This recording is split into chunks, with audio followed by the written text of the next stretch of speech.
Good evening, everybody, and welcome to SpeedGaming 3, Week 2 of the SMZ3 1v1 tournament. I'm AG, doing your commentary tonight, and I'm joined by none other than Raikou Rider. How you doing, Raikou? Oh, wow, he hasn't jumped in here yet.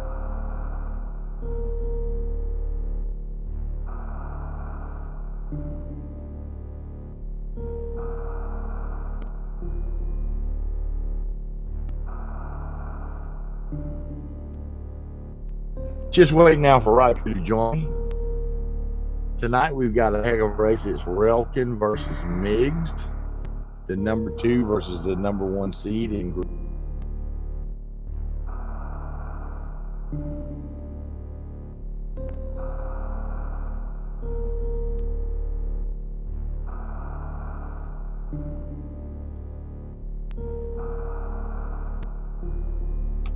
And there he is joining me now, Raikou Rider. How you doing, Raikou?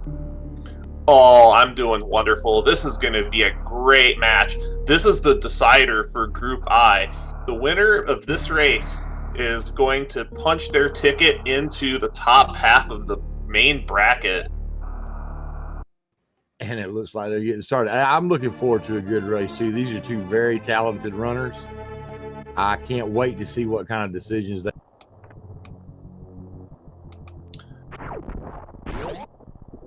Oh, absolutely. Both of these runners, you can't count either one of them out. And I would certainly not want to play the loser of this match for a spot in the bracket. No way. Yeah, me either.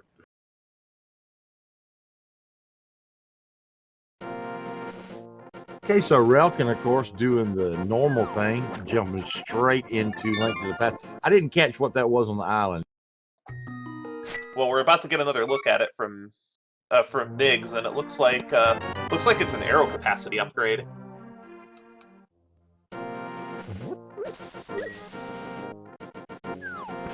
And Relkin headed straight for the castle. Yeah, Migs just finding a big 20 in the sanctuary. I don't know if he's going straight to Cat or if he's setting up for a Houlihan. I am a huge fan of early Houlihan, and it looks like Migs agrees with me. Oh, look at those tree pulls on Relkin's side. 8 bombs. That's pretty good. Always love to see that.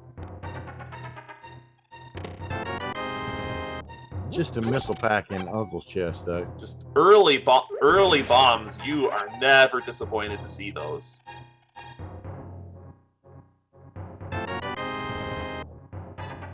No, because now he can run bomb escape if he wants to. I know he can.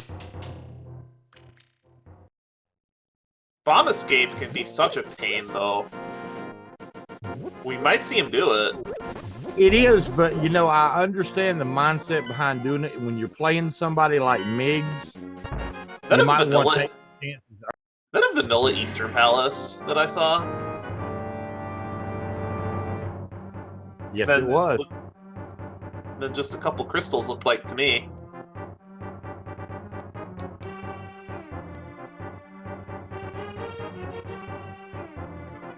And it looks like we're going to be seeing Migs purchase bombs from the bomb shop before heading to Kakariko.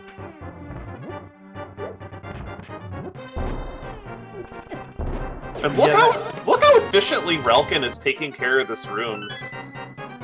He has done a lot of bomb escapes, perhaps from past standard Link to the Past tournaments. Yeah, there's a couple of different setups you can use. I like what he just did. It's faster than the setup where you lay it at the chest and wait for the...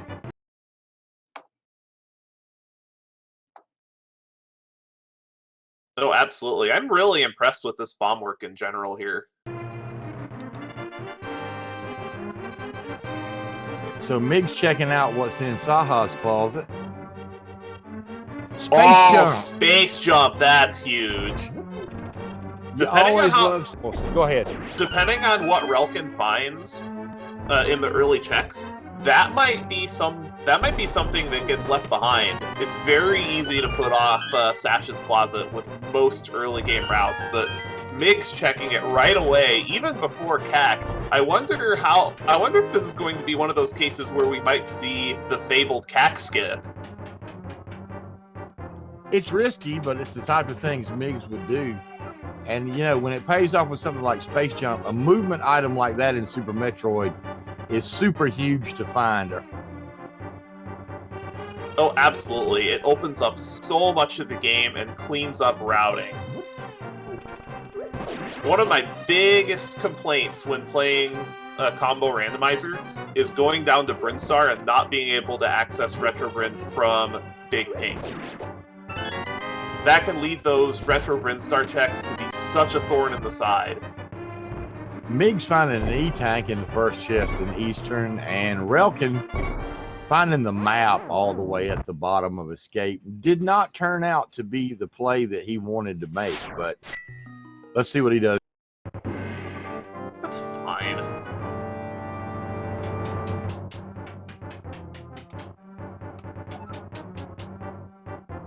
He's going for Dark Cross.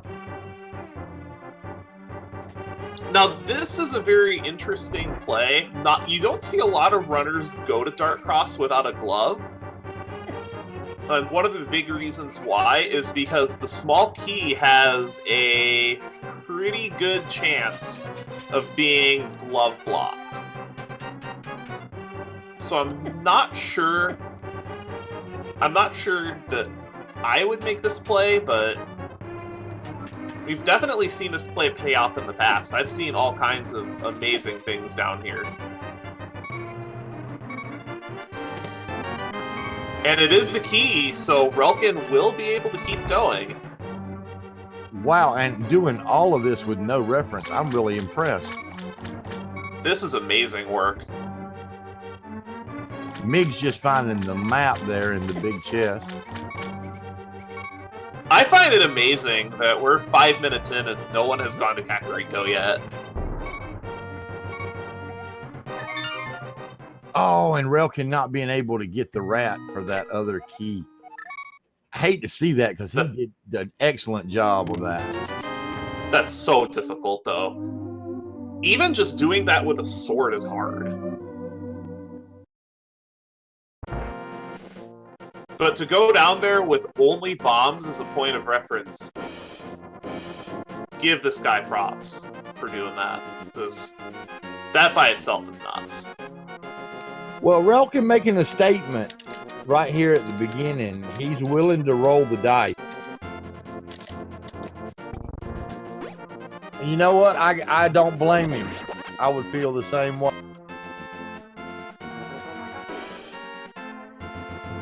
And that's what I've been telling people in this tournament and in all kinds of other randomizer tournaments is if you feel that you are the underdog in your matchup, you need to make these kinds of risky plays. Did you see what was on? No, it was so fast and so little of the sprite that I have no idea what that was. I'm one of those people that always walks down the staircase to see exactly what the item is.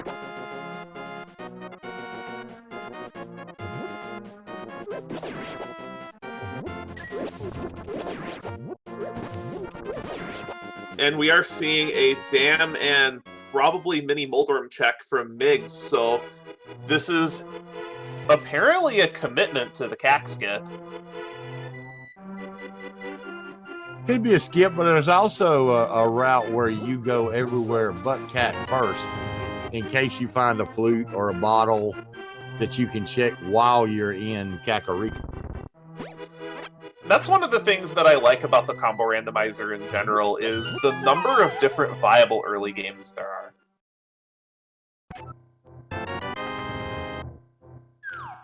Lost Wood's not having too much. Although I'm sure Relkin wish he'd have got that +5 before he did the tree pull. No kidding. And for version 11 of the combo randomizer, we do have a good portion of the capacity upgrades removed. There are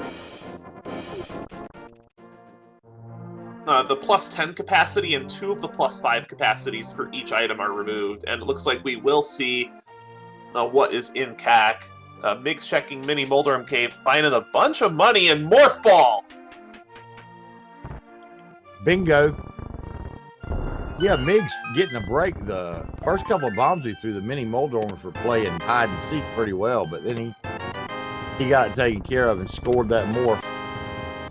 And so far, Migs is getting paid with this cack skip. Relkin has found nothing so far. Just small money and small ammo. And this could be one of those cases where if Migs runs into Mirror and Moonpearl, might even be able to do the cack checks with Village of Outcasts, which, as unlikely as that is to happen, it would be incredible for him if that worked. Yeah, that's major time save. And Relkin coming up with the power glove. Depending on what items we... Oh boy. And Varia? Yeah, here we go. Varia and all kinds of money, so we might see early Zora checks from both of them with the amount of money that we have. I'm a huge fan of checking Zora out of logic. If you can scrounge the money in your early checks, such as with Cack and Mini Moldorm Caven. And it looks like Migs is going to at least check underneath the bridge. Might go up to King Zora, we'll see. But depending on what we see from these two runners, we might see two completely different paths to the end, where that Morph Ball will lead Migs in one direction and that Power Glove will lead Relkin in another, and it will be very hard to tell who's ahead. Oh! Wait a minute. That looks familiar. Hey, AG, what's that doing there? I don't know. Because I'm pretty sure I saw a bottle that is a bottle. Migs, meanwhile, getting the shovel from the hobo. I don't expect that shovel spot to be checked for a while. Yeah, no. And he is going for the early Zora check. I'm with you. I agree with this. I like getting this out of the way if you have the money. If you score an item, great. If you don't, it's not something that's hanging out there on you. The only drawback to this play is it does orphan catfish. And it can make it difficult to go to Waterfall Ferry once you pick up either Moonpearl or Flippers to check it. And it looks like we do have Relkin going straight into the back of this gate, which now is in logic thanks to that Power Glove. Yeah, pretty much expected that. He wanted to do that from the beginning. I figured once he got that glove, we'd be seeing it. And he gets a Spazer, Ice Rod, stacked, and a sword. Stacked! Wow, whoever thought that a Power Glove and Cat could lead to so much so early? And it looks like Zora didn't have much for Mig. Zora did not, but those checks are out of the way now. And Relkin setting up for a Houlihan himself. I am a little curious. I'm a little curious as to why you would set up Houlihan now. He's making sure he didn't have quite enough for Zora. He's about to do the damn mini Moldorm checks, and he's making sure he can go ahead and do the Zora.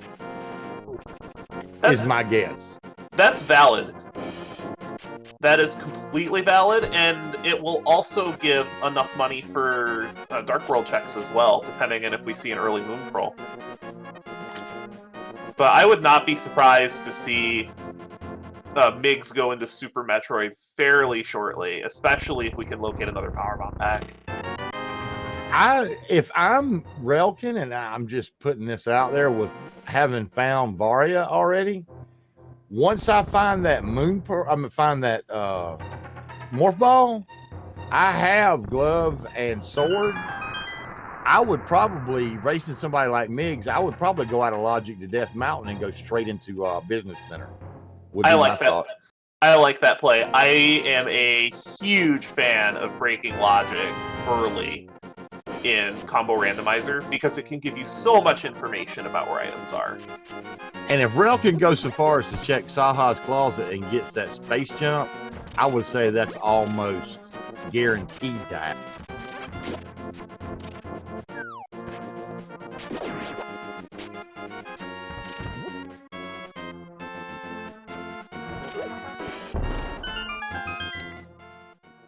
And it looks like Migs is going to do the south to north CAC. Probably was just digging for a couple extra bombs outside of Shovel Spot.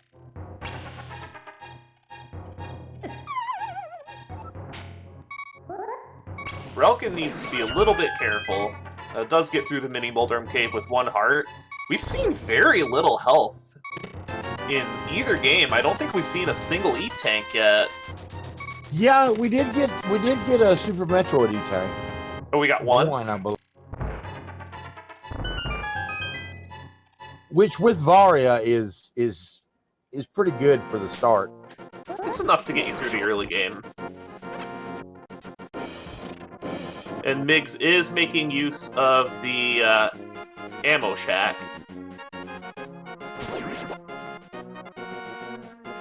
Yeah, Zora kind of let him dry. Very, very good because he can't afford to buy bombs. Although that is the drawback to the early Zora check, is it does put quite a hamper on your early game economy. And then if Catfish has something, you're going to put that off for a very, very long time.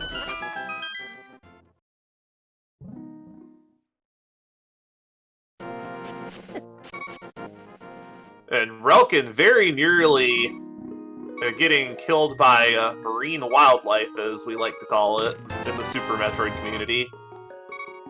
Marine wildlife, very dangerous in both games.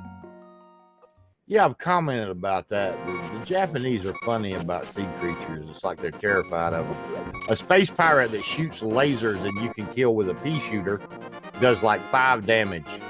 A fish takes a missile or 2 and does 100. I don't get that.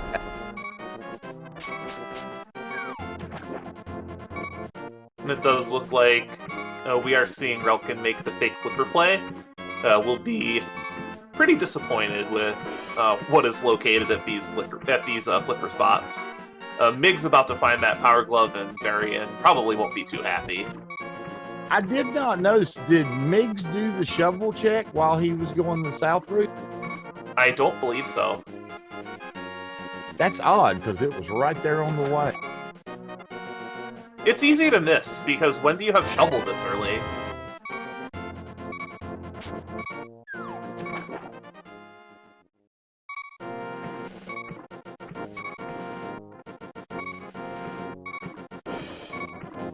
So I imagine we'll see Migs finish up these CAC checks and then head straight to Super Metroid. Without a doubt. The question is, where do you enter from? Do you enter from Norfair, or do you enter from your ship?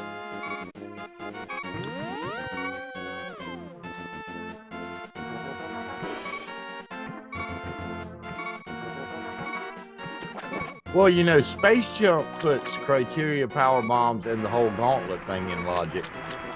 Which kind of argues a bit for the early, you know, for the ship. I just, like I said, if I was Relkin racing somebody like Migs, I would risk the early Norfair play to see if I could grab something good quick. Something like Speed Booster, Boots, anything that would aid in my movement a little bit more, speed me up, would be what I would be hoping for. Or even something like Gravity. Could you imagine if Gravity Suit was a, say, Wave Beam? Oh, that would be a cool prize. Ah, there's the energy tank you were talking about. No, I could have swore I've seen an actual energy tank. Well, we'll find out when one of them goes to Super Metroid, but I definitely at this point do not blame Migs for picking up the garbage can. And Relkin gonna do the shovel check. Interesting. And there's the reset to Super Metroid, so we are going to see Migs do a top-down clear of as a top-down clear of Zebeths.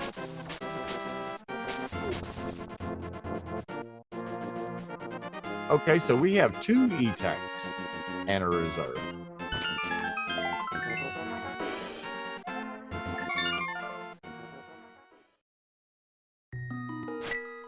Just a heart piece. That's pretty that healthy shovel. for Super Metroid early on. Shouldn't be too terribly much risk of dying. Because if you get those seeds where you're only having, say, 1 energy tank and no suit, and you have to go check the location like Mission Impossible, it can be so terrifying. Yes. Those side hoppers are no joke. Now, suitless, they will wreck you in a heartbeat. And think right there at Big Pink, you've got 2 sets of them to contend with. And then if you go the back way into Blue Brand, you got another set you got. Oh, look at this. Migs is diving wreck ship already. This is a gutsy play. I mean, about the only thing he leaves out there is going to be Wreck Ship Reserve if he doesn't find Speed Booster. He can access everything else with that space jump. If there's something that opens up a significant portion of Link to the Past here, this could be a big play, but this is definitely a risky play. And here's Relkin.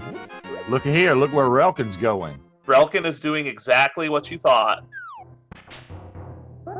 This will be interesting to see which of these 2 routes pays off. It does look like Migs is only checking the ocean. Now, see, I've done that. I like going as far as moat and checking if I can get across, checking those first 2 items to see if there's anything there I can see. If not, I'll turn around and go back. If there is, I'll go ahead and proceed to wreck ship. I like that play from Migs. I only like that if you've already checked Bryn. Because I like the idea of being able to cleanly go through Bryn, go down to Norfair, check Death Mountain. If there's nothing there, come back up through Meridia and then clear Wreck Ship. Wreck Ship is with that route that burns you if Wreck Ship has something. But you can't deny just the sheer efficiency of that route.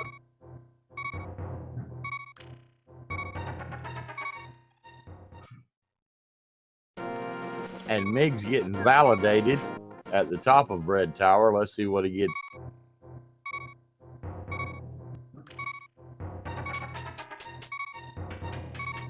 Another power bomb pack. That's very welcome. That might actually be one of the reasons why we didn't see Migs go down to Big Pink so early, and that's valid. It also may be why he didn't go to wreck ship early, because 5 power bombs with no bombs is a little dicey to get through wreck ship on. It's no fun. Power bomb management is so important, because you don't know when those bombs are going to wind up in Ganon's tower, because they can very well be there. Meanwhile, Relkin has scored Quake out of Spectacle Rock Cave, and he is in Business Center. Indeed. And we have another power bomb pack for Relkin as well, which he will be happy to see here. Oh, absolutely. Once you get to 3 power bomb packs is really when you start to feel comfortable. He's also going to be happy to see these supers popping up. Neither one of them have any sort of significant beam, including charge. So I don't know about you, but if I don't have charge beam, I'm collecting every super I find until I get to about 60. Oh, absolutely. I'll even go as far as 70 if they're not too far out of the way.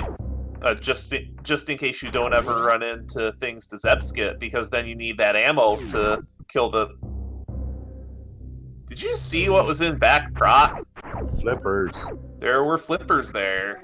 Now, we know that those aren't going to lead anything in early flipper checks, but... I mean, those could very well be could very well be required if we have Swamp Palace being a crystal, and then they'll be logically required if Ice Palace is a crystal. But the Ice Palace access isn't a big deal. Both of these runners have demonstrated they know how to fake flipper. And I'm thinking, oh, okay, when Relkin was saving, I was thinking we were going to see early check of Ice Beam, but evidently he's going the regular. Probably saving that for when he has Speed Booster, with the knowledge that the flippers are at the end of Croc. That is good foresight by Relkin. And Migs doing the green gate glitch to come the back way. Very quick, too. Into big... This is a route that you don't see too often either, is the backdoor route into Brinstar. Most of the time you'll see runners come in either from a blue Brinstar or just from the regular way you would get here. You know, I kind of like this. I'm interested to see how he does this.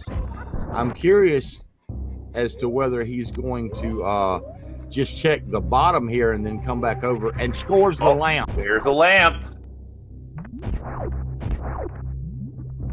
Lamp's pretty big find because we don't have a fire rod yet. There's your fire source for Hera. There's your fire source for Desert.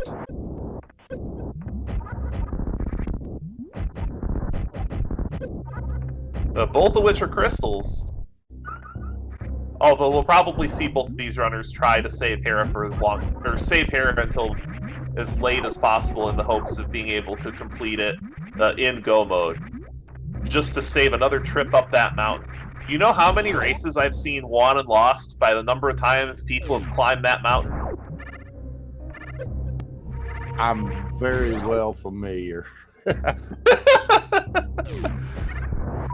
Sounds like you've been on the wrong end of that experience before. I've been on both ends of that experience, usually the wrong. We saw a grapple beam at the Brinstar ceiling energy tank. And a mirror! This routing really paying off for Migs. Yeah, because Relkin so far has really come up with nothing of importance out of his trip. He knows where the flippers are. That's about the best he's gotten out of this so far. It'll be interesting to see if we get some Dark World access out of this and just where it winds up being.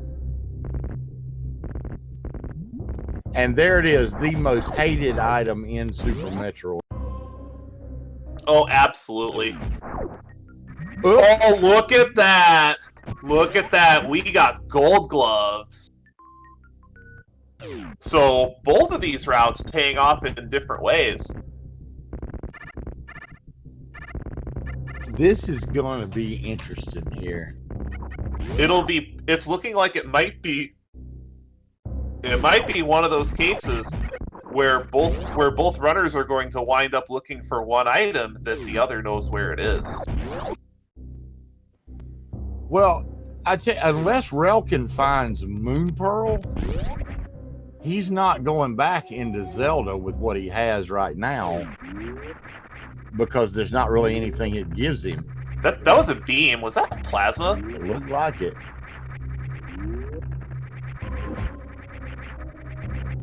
And that is plasma. That's a really nice find. I consider plasma to be the greatest luxury item in Combo Randomizer. Did Migs find Speed Booster? I don't think so. Oh, he's farming power bombs. Power bombs, that's right. I did not quite see that goose egg that's in that was in Migs's power bomb count. Looks like he's gonna get a few power bombs, which is a wise idea because this is, while not an ideal place to get power bombs, this is one of the few places in Big Pink where you can reliably get them instead of farming that horrible 2% drop.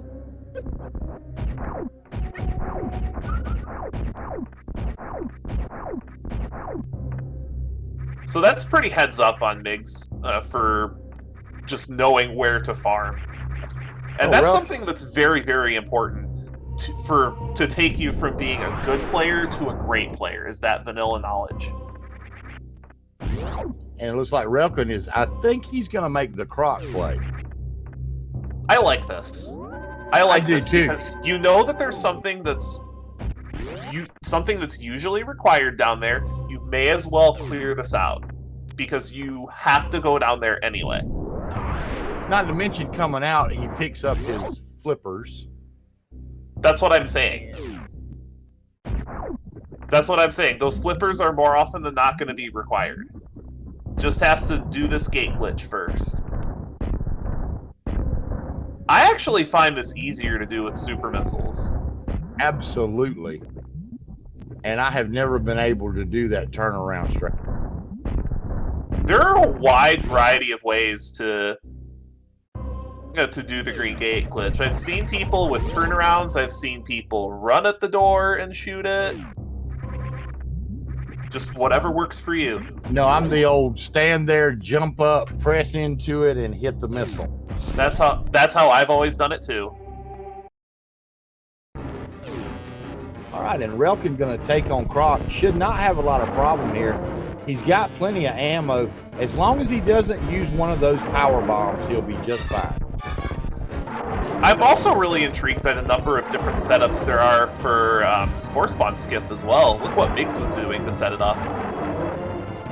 Yeah, there's a lot of different ways you can go with that. It's basically just a camera manipulation.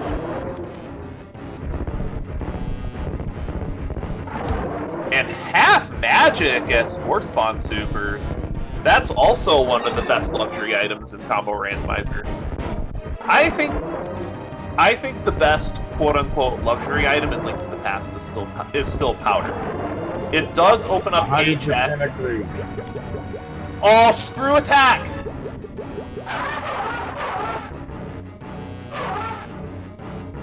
Huge find for Lower Norfair. Not just for Lower Norfair, but for wrecked ship too. Yes, you're right. Having screw attack for Attic is one of the best feelings. Mitts were at speed booster. Sword was in the back of escape. And there is another sword at Wavegate too.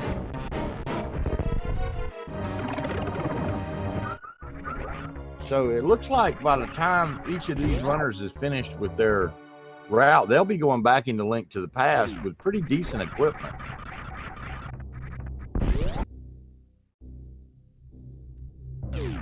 And Spring Ball. If all of this does bring up a point, if we see a wave beam come up, then we could go into real meme territory for item locations. We have a lamp, and we have two swords, but one of them is out of logic. Oh God! What? Moon Pearl on Pyramid Ledge is a completely valid Link to the Past it game, isn't it? absolutely is. And I'm be all for it because I'm not running this. I just get to talk about it. I mean, I feel these two though. If that comes up, but I'm sure these two runners want this to be a quick night. Charge, is that charge? That is charge. Once they complete their routes, that'll be microwave. And relkin is gonna run into that X-ray scope because it was just sitting on moat.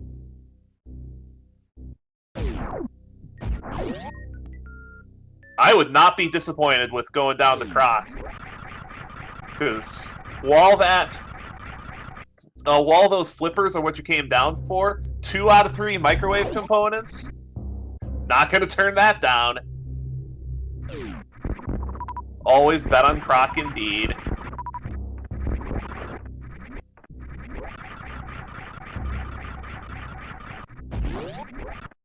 Also, you know, that screw attack, relkin, if he wants to, because of the route that he's taken, when he comes out of here after Kraid, which he's going to do, there's nothing stopping him from just going straight up Red Tower, catching X-ray, right on up. Because with screw attack and space jump, X-ray is a joke. So we may take a route similar to what Migs did. Oh, very easily. And with microwave beam online, those bosses are gonna go down so fast. And to answer a question about what microwave beam is, when you have charge and plasma, whenever you activate X-ray scope, it does not pause the duration of enemies' iframes. So if you interrupt the game with X-ray scope, you can cause the same plasma shot to hit enemies and bosses multiple times. If you've seen the pause trick for defeating robot masters very quickly in the NES Mega Man games, the concept is very similar. Migs pulling off that quick drop at the Crumble Bridge in early Supers really nicely. And it looks like Relkin is going to do the Ice Beam Crumble Shaft check. I agree with this. I Get like this out of the way right now. And these are checks we haven't seen yet either.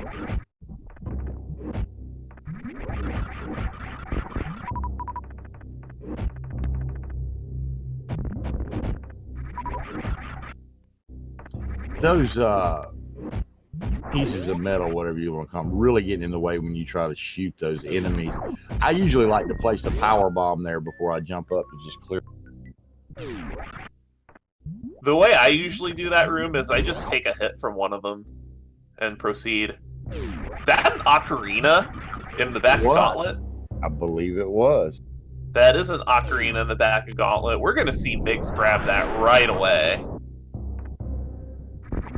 There's no reason not to grab that right now. Oh, wow.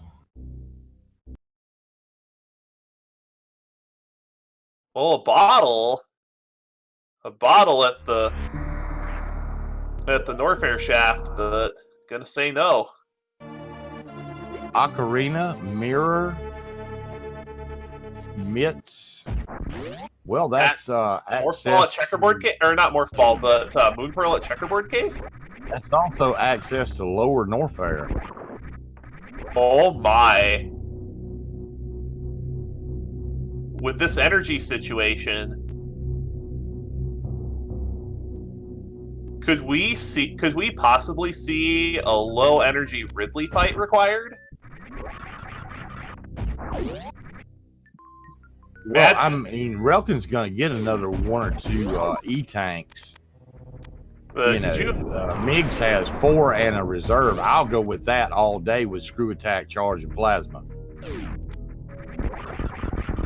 And they have enough supers that it's very easy to just pump Ridley full of supers as well. And quicker. Nothing at Criteria Shaft.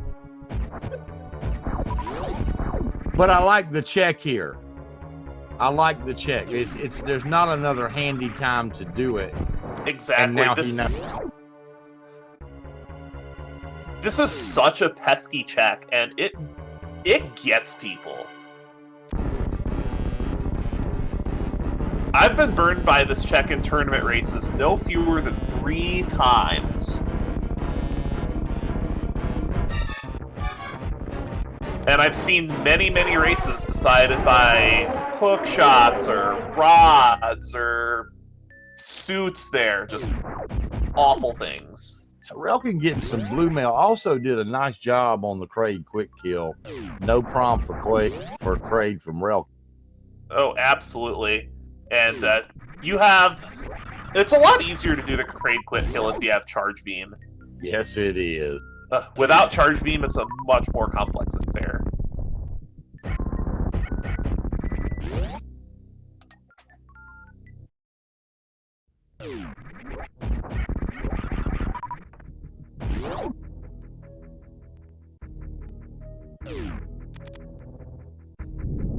And vanilla morph ball bombs. Vanilla morph ball bombs. Well then.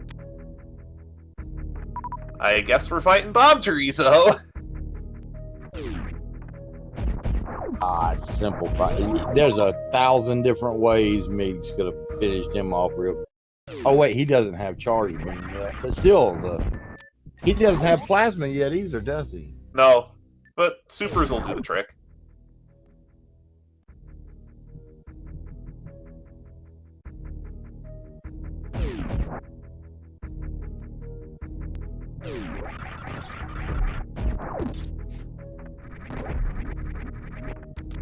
So now I expect to see Migs, of course, go through Gauntlet. Relkin doing a good job with that spring ball trick to hop over the missing tile there. But I expect to see Migs go right into Gauntlet to get that flute. We're going to get a look at the front.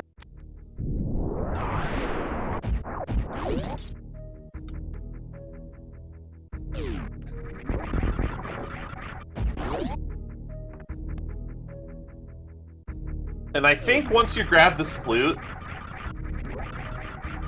this is the point where you go to Link to the Past, activate that flute, and then hightail it to the mire area.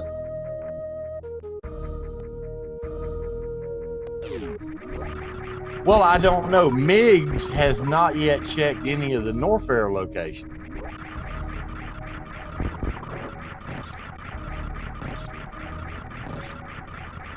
Oh right, he doesn't have the. Oh right, he doesn't have the mitts.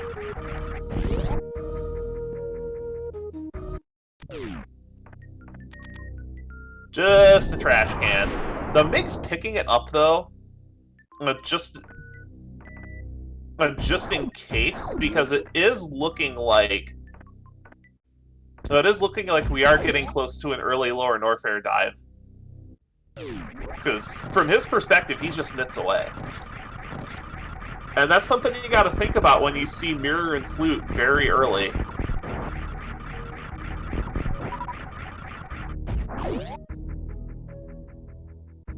And picking up that flute. I do expect to see him go in and activate that flute regardless of what else he does.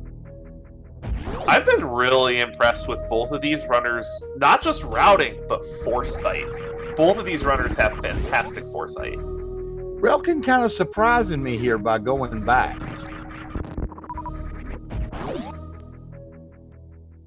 He did go up to X-ray like I thought, but then he turned around and came back.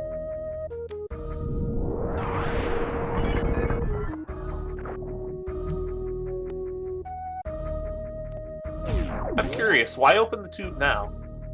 As a time save for later, he's figuring he won't be back until he has gravity. He has no reason to traverse through here for any other reason than to go to Meridia. If he's full cleared the area, then that makes sense.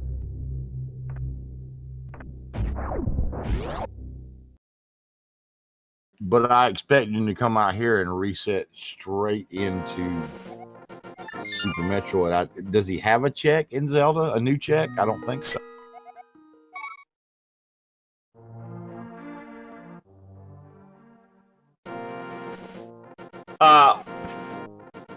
No, he doesn't. I don't think so. Because those Titans bits don't open anything up without actual Dark World access. Oh, he's just using this. I don't understand people that don't just reset and put it back. He's using the portal. He hasn't checked Omega yet. It's faster to check Omega this way.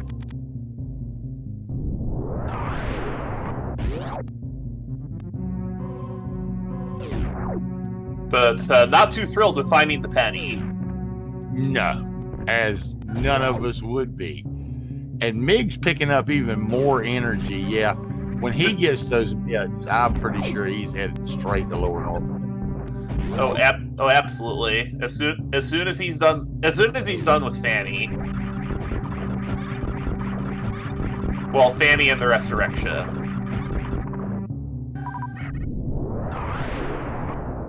Migs, but I do like this. I do like this. This wreck ship play now. Just to cover yourself. Because if you don't do this wreck ship now, you're not going to do it for a long time. You're right.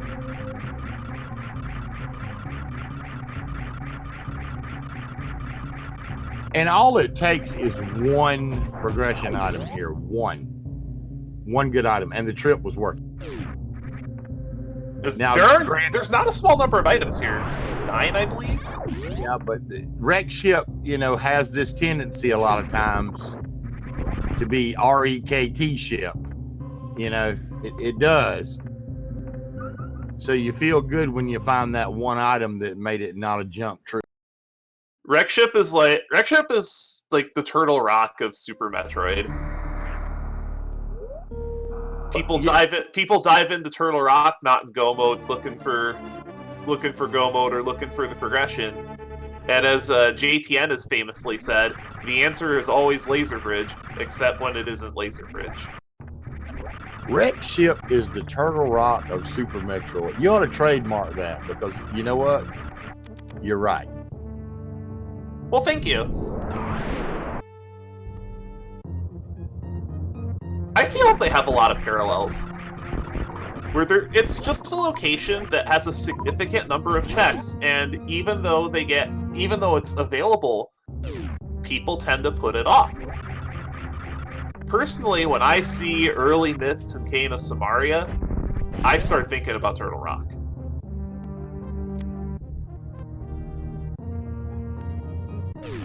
Well, go ahead. The thing that makes the wreck ship decision so much more difficult is there are a lot fewer items needed to put wreck ship into logic than Turtle Rock into logic, and it's the same amount of time sink per chests that Turtle Rock is, and you're obviously out a lot of time if Turtle Rock has nothing.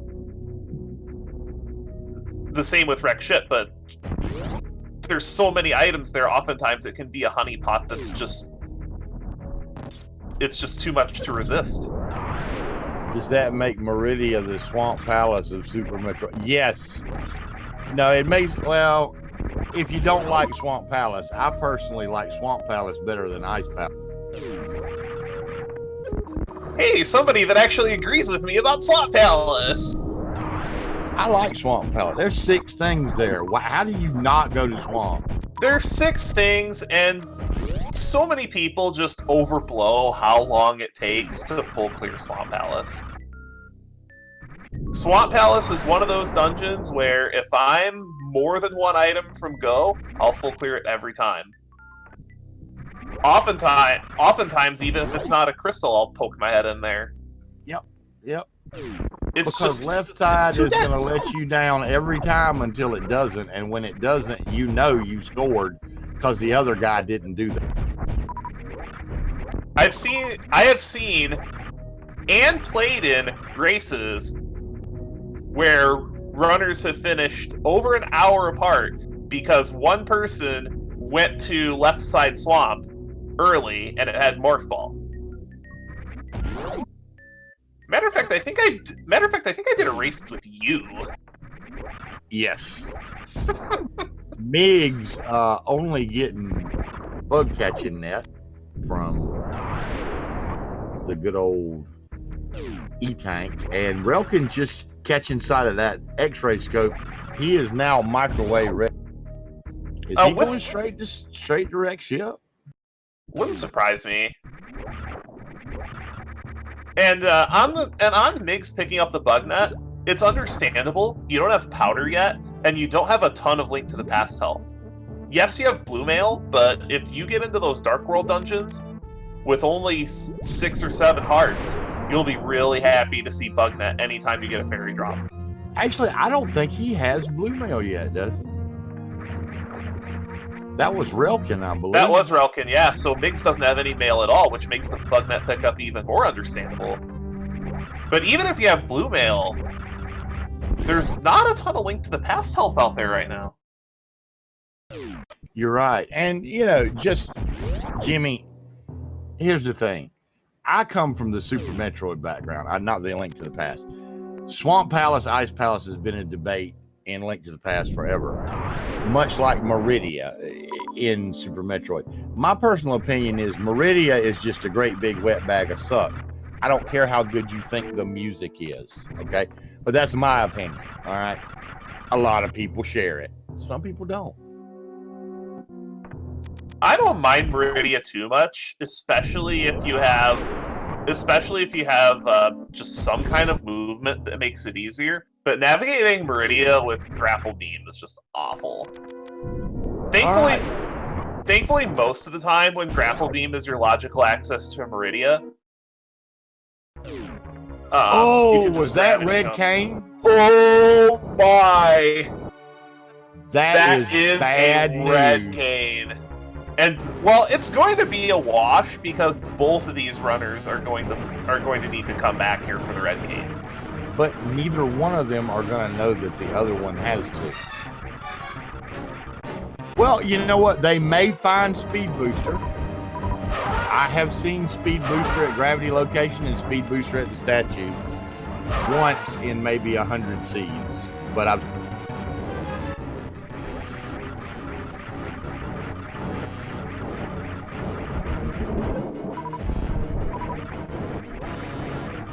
I don't expect to see much of a reaction from either one of these two runners. These runners are pretty serious, and you usually don't see them get mad on stream. At least not with their characters.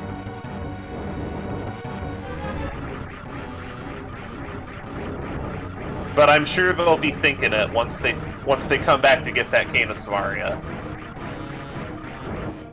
Especially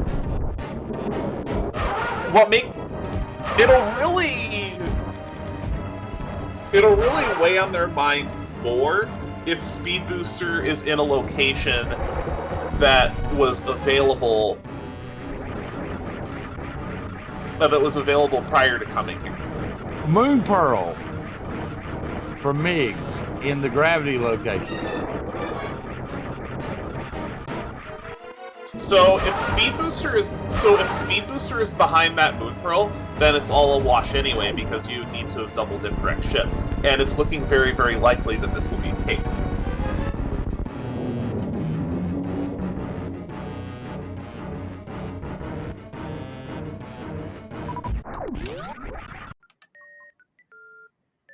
But this may be where we get a good bit of divergence because, and I'm just going to put this out there, Relkin's going to find that Moon Pearl. He already has mitts. Okay? He hasn't gone and gotten his flute yet or any of that I know of. Migs, meanwhile, does not have his mitts. He does not have hammer. So he does not have Dark World access yet. That's going to push him towards the Norfair checks. It'll really depend on where the hammer is.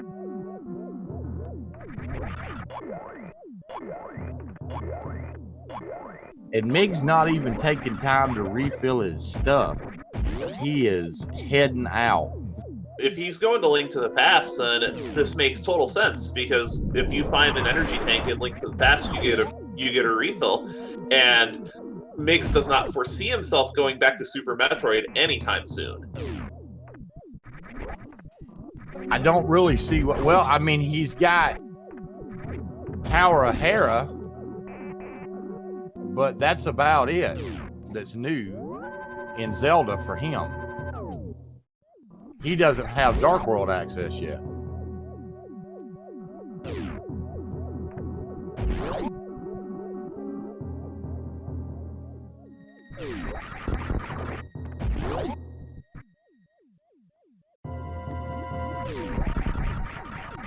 It'll be really interesting to see how long it takes Migs to find those Titan Smiths. And he's gonna have Master Sword and Lamp and Moon Pearl. We'll probably see him go to Aga at this rate. Oh, and Relkin taking a death. Spiky Room of Death, well named. Well named. And this is why you save before going there. Every time. I don't care if you're Zost.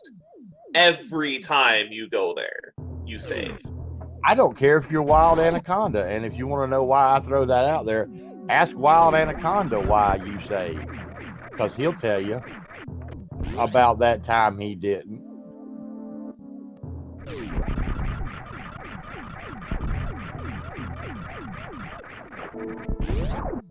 Those fallen platforms do 200 damage suitless.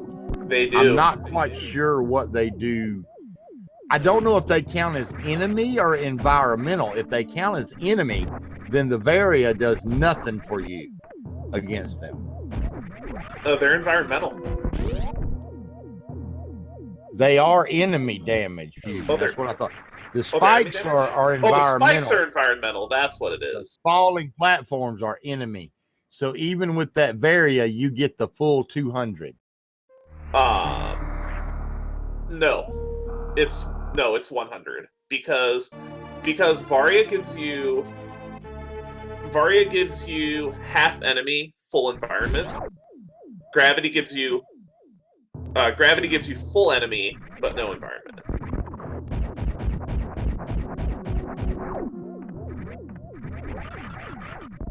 So the spike platforms do 100 damage apiece.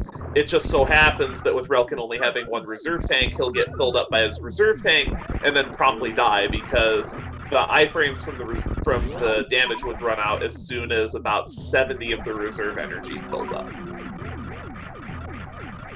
That's not a really good balance on the suits. If you're going to take, it should be one or the other if you're going to change the suit.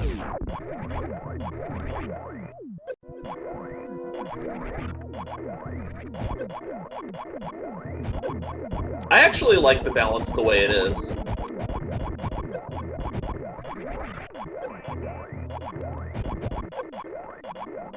Now, if you're going to take all of the environmental protection away from gravity, then you should take all of the enemy protection away from Varia. Could you imagine, though, having to run through, say, Lower Norfair, removing the enemy protection, the half enemy protection from Varia? Do you know how just terrifying that would be?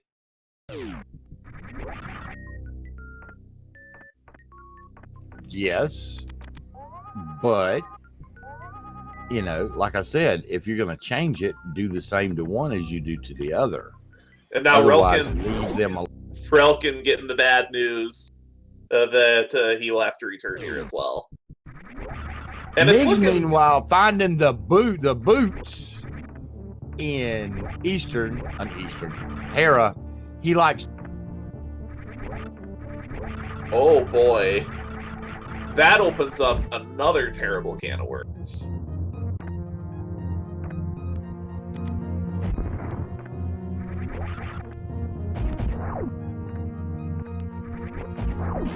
There wasn't anything on library that I remember. No, the can of worms I'm thinking of is King's Tomb. Because remember, he doesn't know where the Titansmiths are. And from his perspective, the Titansmiths could very well be there. Oh, yeah. I've seen him there a couple times, and it's nasty. I've actually seen a race in the Link to the Past Challenge Cup before, where one of the players had to forfeit because he did not realize that the Titansmiths could be at King's Tomb. I was in a race once upon a time that you did commentary on that there were some Titansmiths in King's Tomb, and the only thing that saved me is somebody just never went there.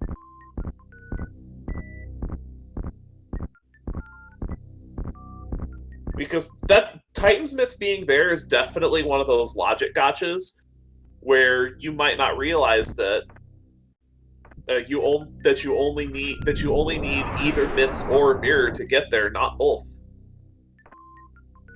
Okay, and Migs getting the worst setup for Hera, having to go in the basement to get that final item, which you figure is the heart piece, but you go to get it anyway. You have to. Relkin, meanwhile, is going to find his moon pearl and dip. Now it gets interesting because I'm curious to see if Relkin keeps doing Super Metroid checks or if he takes his Dark World access and heads straight to Link to the Past. Because does Relkin know that flute's there? I don't think so. I didn't think so either. So this could be huge if something like Hammer is at Ridley. or even somewhere like Checkerboard Cave. Although I didn't realize what he was doing there for a second. Doing this, though, makes me think he's going to check Gauntlet. With the health situation, I can see it.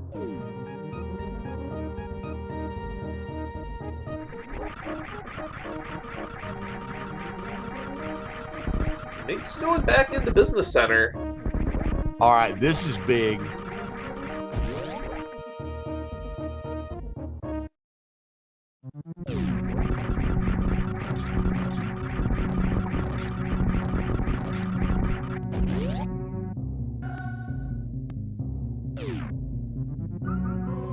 Relkin not hesitating to pick up that reserve tank. He's probably happy to see that right about now.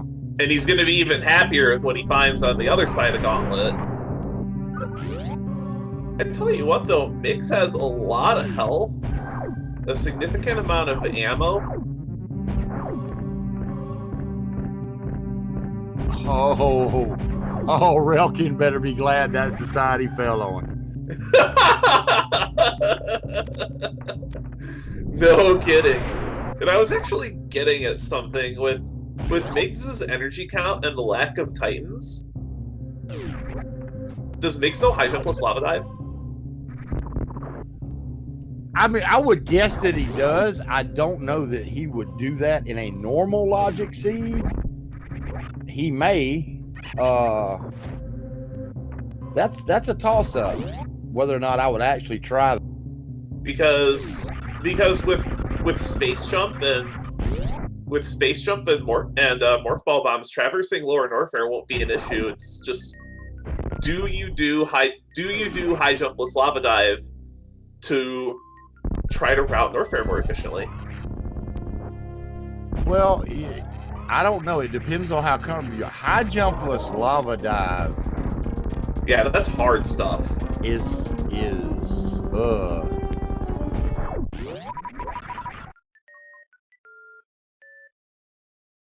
it's real tough stuff.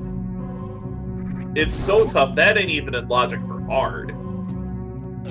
Yes, and there's some stupid stuff in logic for hard, and they still didn't put that in there. So that ought to tell you something. When Total says, maybe that's a bit too far, you know it's something stupid. Don't quite know what Relkin's doing at this point. It looks like he changed his mind, which is actually good for him because he needs to go find that mirror.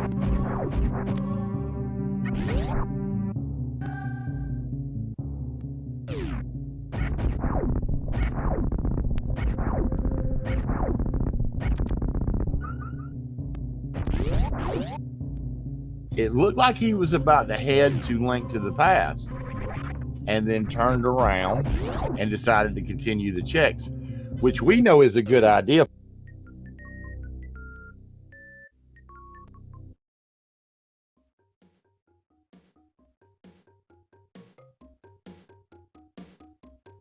Now, while we're seeing some checks we've already seen, I think Raikou was having some connection problems. He'll probably be back in just a minute. Just take a minute. We're at an hour. I'm AG. My co-host is Raikou Rider. You're watching the SMZ3 Link to the Past Combo Randomizer 1v1 tournament. This is Relkin and Migs, Group I, the number 2 seed versus the number 1 seed. Be sure and give these runners a follow. Give my co-commentator Raikou Rider a follow, a really good runner in his own right. Thanks to Messier and Mind of Me on the support staff tonight, and everybody here at SpeedGaming. Thank you. And welcome back, Raikou. Thank you. It'll be interesting to see which one of these two runners pieces all of this together and gets into Link to the Past first. I think the runner that gets all of the pieces necessary to get full Dark World access is going to be at a huge advantage. Right now, I give Migs a little bit of of an edge, depending on whether or not he goes on ahead into Upper Norfair. If he continues on into Upper Norfair, I'd say he has the edge for real. Because he also has the boots, the speed item in Link to the Past. Relkin has not yet done Hera. And I'm thinking that when Relkin gets the rest of his stuff, he's heading Lower Norfair, Mire area way. Oh, absolutely. Depending on what we see, especially if we see items pop up such as hammer, hookshot, just Dark World movement in general, I don't think we're going to see Relkin go to Hera for a very long time. And see those, you're right. You're absolutely right. And those boots also with the mirror, and they have a fire source, you're also talking about desert. And if desert is boot lock, then that really comes into play. Oh, absolutely. That would be tragic. That would be just completely tragic for Relkin at this point. We already have a situation where a double dip wreck chip is almost certainly required. Because there can't really be too many more places the speed booster can be except behind Moon Pearl.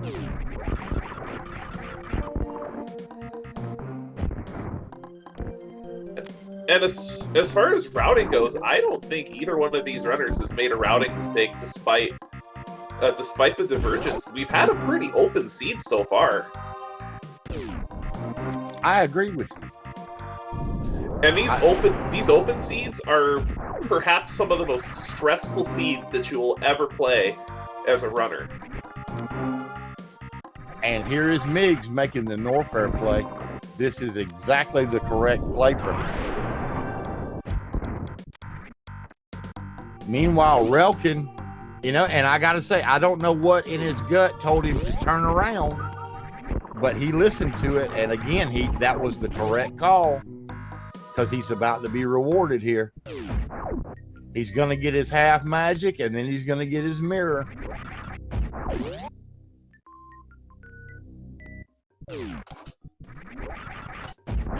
So these two have found the missing piece at about the same time. There is no telling who is going to be on top at almost any point during these races. These two, I would say, are fairly evenly matched. Relkin doing a nice job with that gate glitch set up out of the doorway first try. Both of their Super Metroid sequence breaks have been really on point. And those gate glitches are not easy. There's some things in Super Metroid that sometimes you just temporarily seem to lose for no reason. Suddenly you have the hardest time getting it. That gate glitch is one of them. The Spo skip shot is one of them.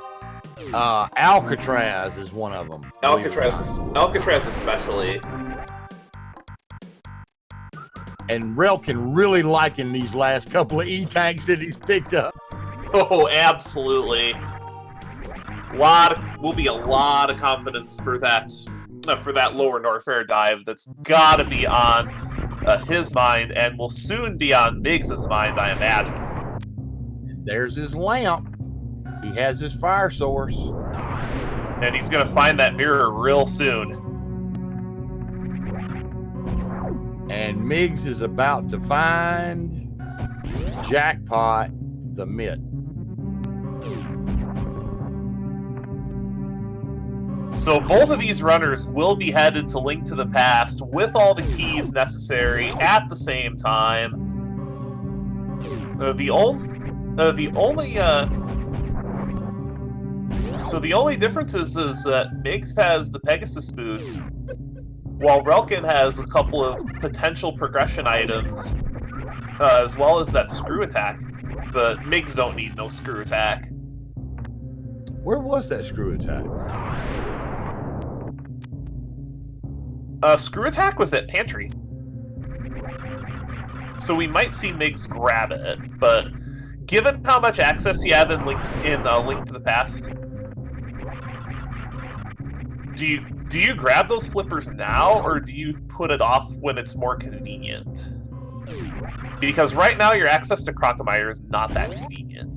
Right now, honestly, but think about this. You got Mitts and Moon Pearl. Those flippers give you a way to Eastern Dark World without doing AGA. I would probably be tempted to go ahead and go get them. I have Space Jump. I can get Croc knocked out of the way as I come out and get my flippers. I'm right there at the portal to get me back to Link to the Past. I would be tempted to go ahead and do it, to be honest. You do have a point. Relkin was... Relkin shot a few plasma beam shots at that mirror, if you didn't notice. Did not look too happy to see that mirror there.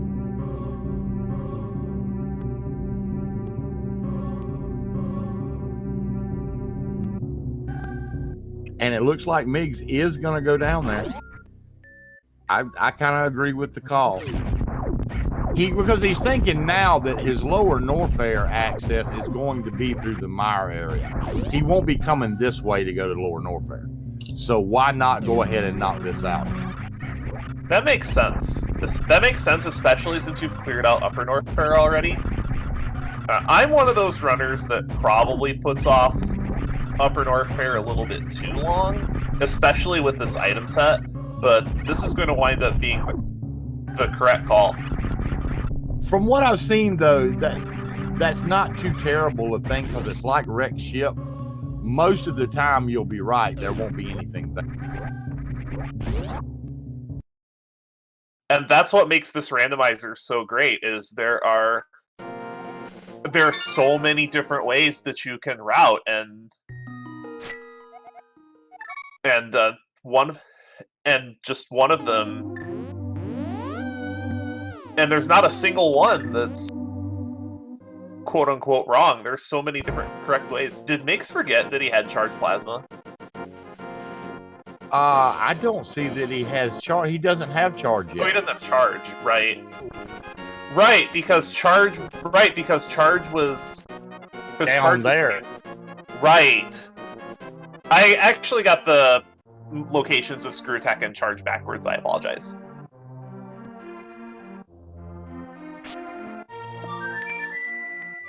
So now, it's going to be interesting if Relkin goes straight to Death Mountain and does Hera. That puts them at just about a dead heat.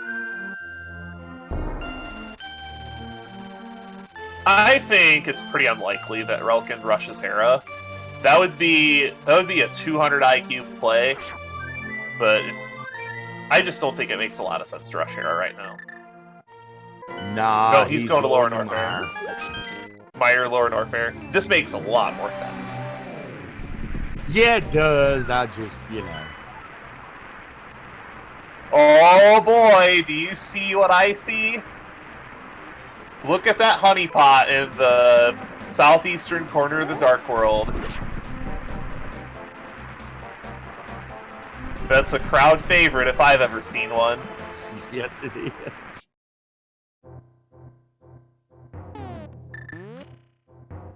The Valley of Unhappiness that draws in many, many a runner, one item from Go Mode, and there's Ice Beam. That'll be a nice find, too. Absolutely. Charge, Ice, Plasma, all they need is Wave now. Wave for full beams to make the rest of Super Metroid easy. Look at Relkin's heart count right now, only 5, and we're over an hour into the seed. Well, now we're going to find out if those boots are going to be a factor here.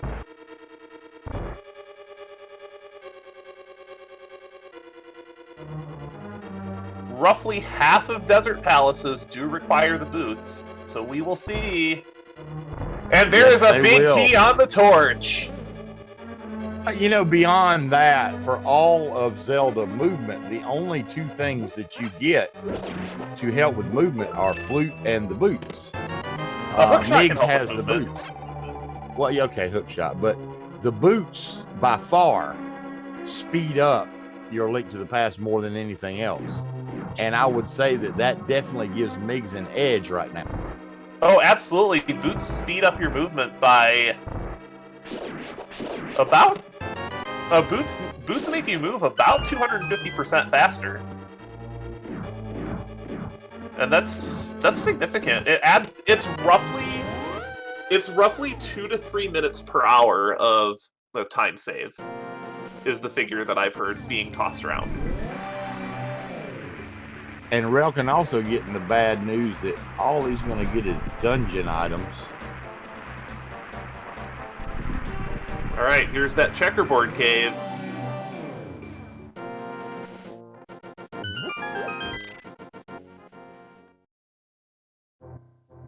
Just arrow capacity.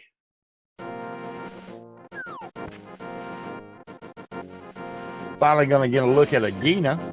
Yep. What if Hammer's here? Dirty Hammer is Agina. here? Or Speed Booster. Oh wow, Speed Booster would be insane. Speed Booster would put these two on tilt.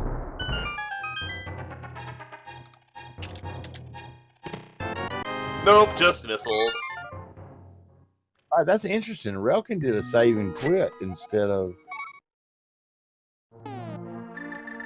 Oh, probably it's faster to save and quit and just flute right back.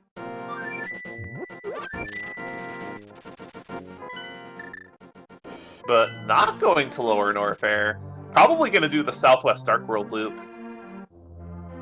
Knock out the front of Skull Woods. Maybe do the front of Thieves, or... Doing all of Thieves is very risky right now because, one, it's a pendant, and two, you don't have Hammer. If you have Hammer coming into this, I absolutely do not mind full clearing Pendant Thieves my first trip through Dark World. But since you're missing Hammer, it's way too risky. Without Hammer, Pendant Thieves, I usually do a first four. I think that's what's going to happen. Is we'll see a front four. Did Migs? Migs is doing the Waterfall Ferry. Yeah, Migs is doing the Waterfall Ferry. We couldn't do this before because we didn't have Moon Pearl or Flipper since those were both in Metroid. And there's nothing there.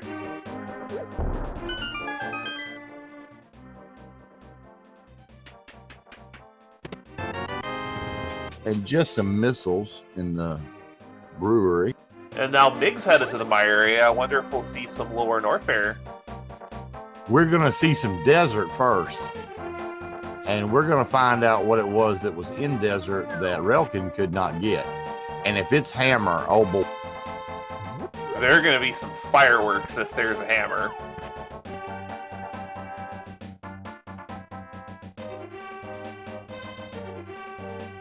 Mig's picking up his ice beam, though.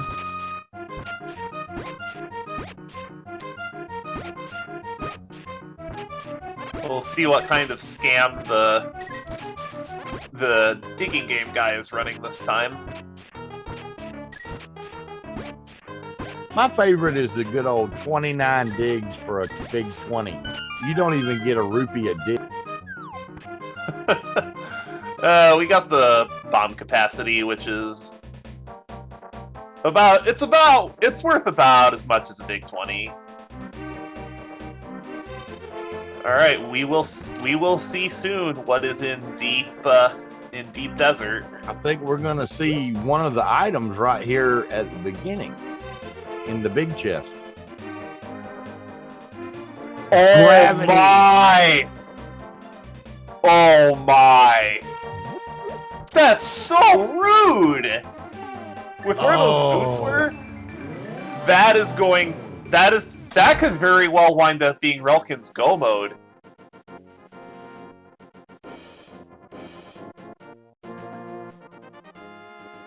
That's very bad for Relkin. That is a gut punch for Relkin that he doesn't even know about. I feel so. That's old. So the more progression that we see in Link to the Past for Relkin, the worse it's going to get for him.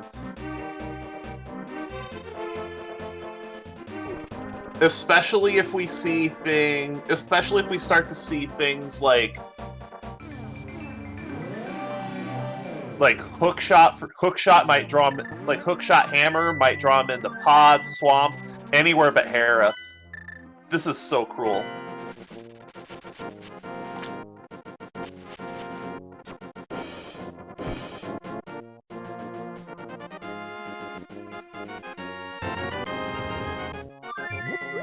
Purple chest just having some power bombs for him. I think the worst thing that could happen for Relkin right now is if Fire Rod becomes available.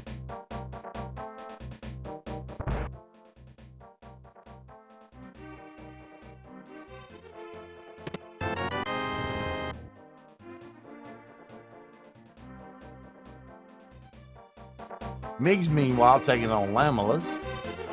We're about to find out what else Desert is hiding. Relkin's going into Thieves Town.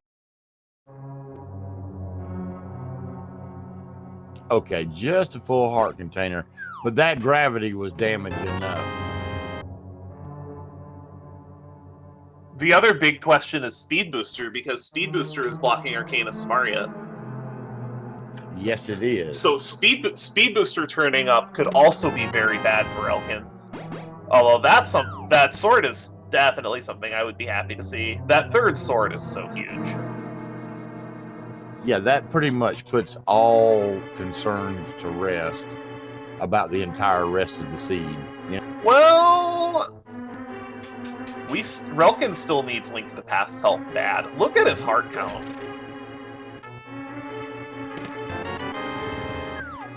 He'll get that as he goes, you know. He's gonna get that. He has blue mail right now, and he's good enough to be able to handle it. The thing is though, even if you, from Relkin's perspective, even if you find Hookshot or Hammer, do you rush Hera at that point? Well, if you find Hookshot or Hammer, that gives you the rest of Death Mountain. It gives you an out to it, yes, but all of Death Mountain, but east, I mean, he can do all those checks. Why would he not knock out Crystal Hera while he's there? I almost think that a better thing that would lead him back up to the Hera direction would almost be the Book of Mudora. Yeah, force him into the checks. Yeah. Finding that powder, though, I'm a big fan of powder. Yeah, in those late Dark World dungeons, once you find powder, you almost feel invincible. And Heart Container number 6 for Relkin, and Migs going into Lower Norfair, seeing what is at GT. I didn't catch what was at Screw Attack, but I don't think it was anything consequential. It was a super pack.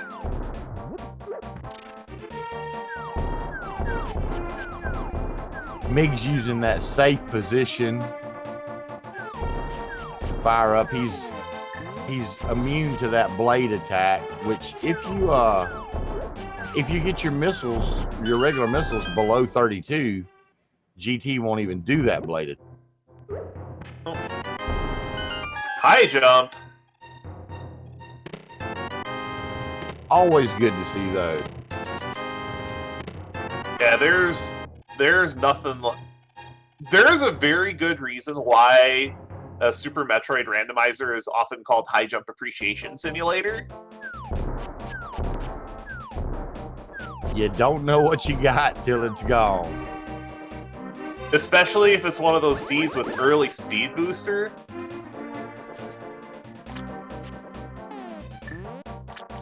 It looks like Relkin may be doing the early swamp check.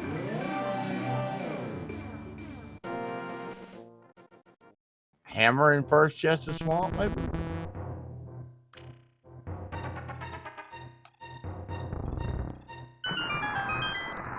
If this check winds up paying off, that could put Relkin very well back in this race.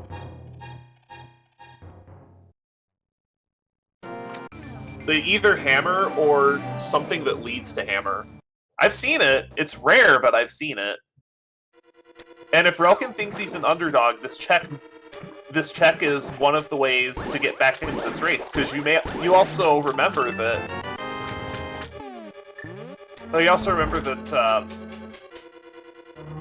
what I said about feeling behind. going in here without hammer just takes so much guts. But it turns out to be just a bottle. A bottle's fine, especially when you only have 6 hearts. Being able to put just healing items in there. And he has a flute, so getting potions is not a big deal. Yeah, you're right about that. You don't understand the value of potions until you've done a seed that has half the health in the game in Ganon's Tower.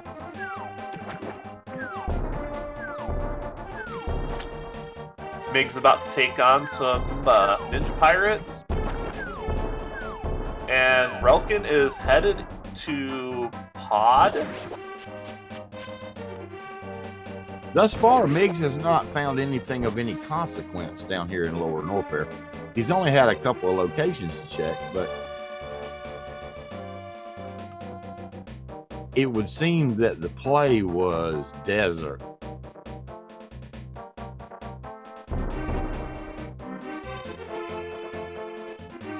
However, that gravity he found giving him a whole lot more insurance here.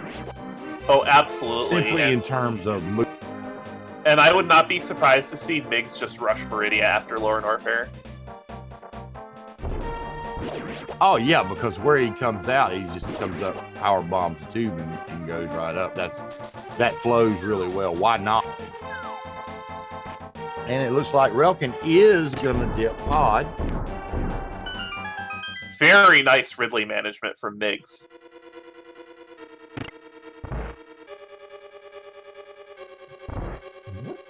Very clean fight. Ridley can be very temperamental. Seems to be more so when the fight's got higher stakes to it. Just a missile. So Relkin did get a key. Oh, sorry, go ahead. Lower Norfair empty so far. Relkin did get a key to start off in Pod, so it's not Bolop. If you see a lot of keys early, then that's a sign that there's something here.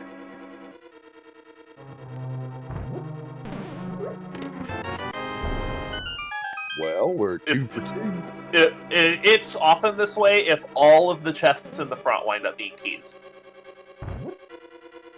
Because if there's progression in here, then the key logic has to make sure that you can get to the back no matter how you use your keys.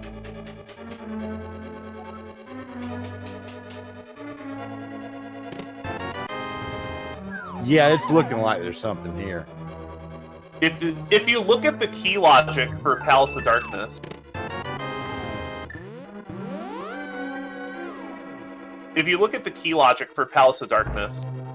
you'll start noticing things like this. That's one thing that I like about the new version 11 website is that Total actually has the logic posted on the website, so you can study it and understand how the logic actually works.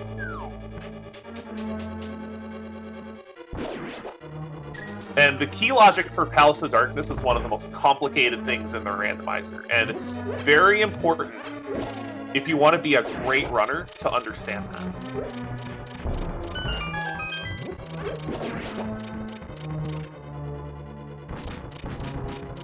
Just another pack of power bombs for Migs at the Fire Flea, and Relkin coming up with another key, it looks like.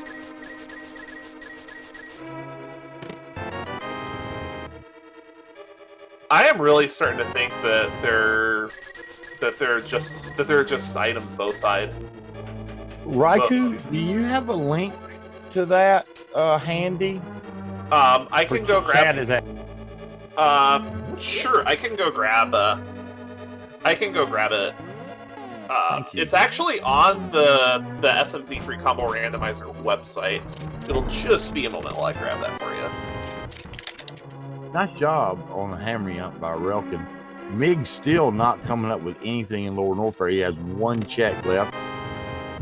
And Relkin getting power bombs. I believe he has that's just about, he's got one more check here. And turns up empty in pod. But I do have that.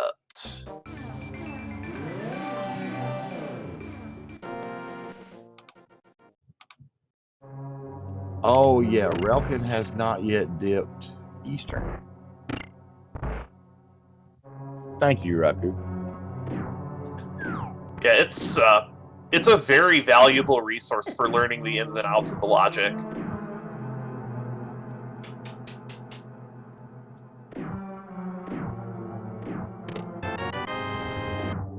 So one of the simplest ways that you can get better at the combo randomizer, besides just playing seeds, is just studying that.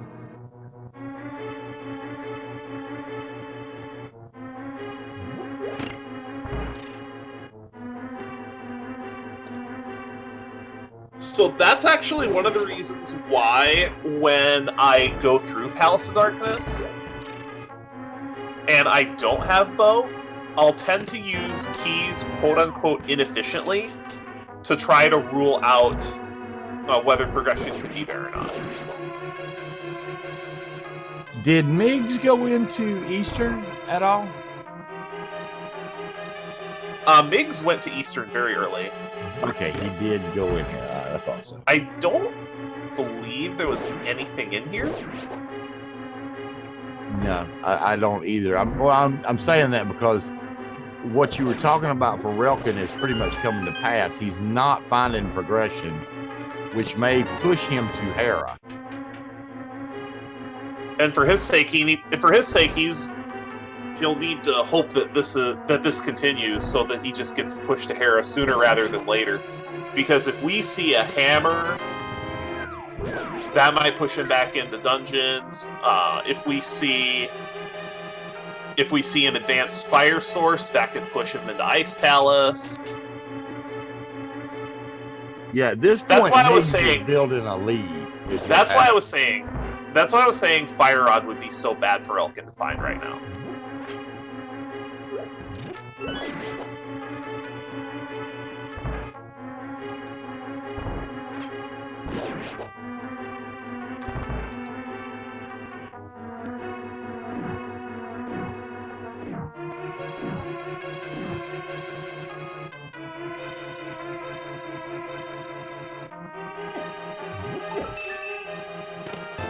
And Migs finding the Book of Mudora in the wall at Mama Turtle.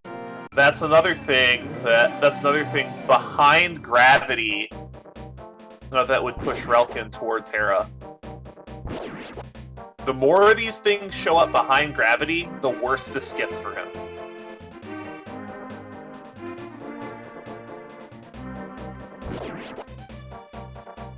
But that is such a mean place for Gravity Suit, all things considered. There's Brian.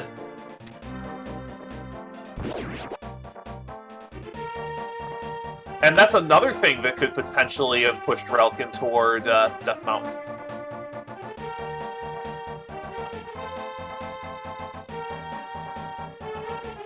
If all this stuff winds up being locked behind gravity, then this is going to be a last location. Yeah, because we already know that if he decides to go to Lower Norfair, he's going to find nothing.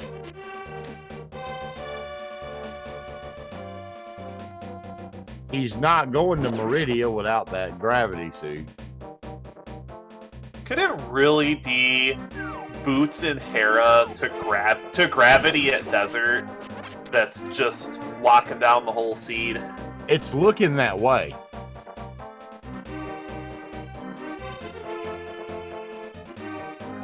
And there's Fire Rod. There's Fire Rod also behind gravity.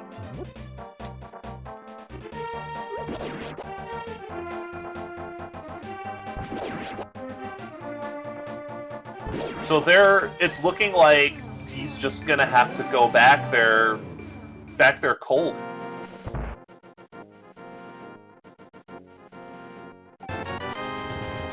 And from his perspective, I just don't see a reason for him to go to Hera. I mean, Migs is pushing go mode territory now. What does he need? He needs A speed lot. booster for that red cane, a hammer, and a bow, right? And medallion. No, and medallions. No, No, he's a ways off still. There's a lot missing. Looks like we are going to see a snail clip.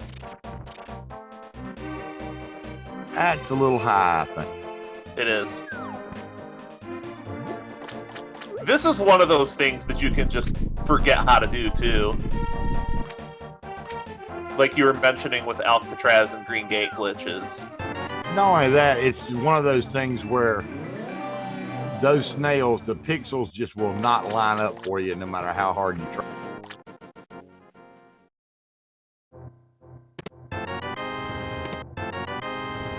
Case in point, That looks pretty good. There we go.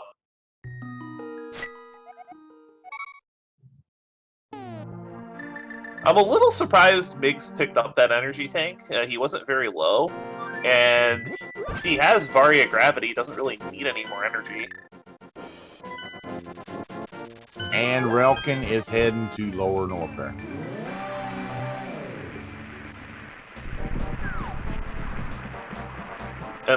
And this is the correct play from his perspective. I don't think he's making any routing mistakes with the information that he has. It's just that the boots that are bottlenecking the seed are in a terrible spot.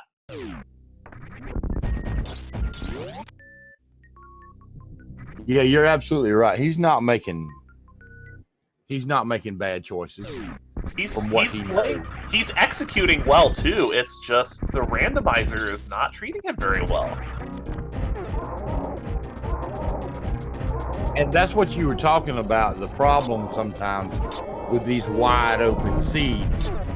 You have all these choices, and sometimes it can put you down a blind path.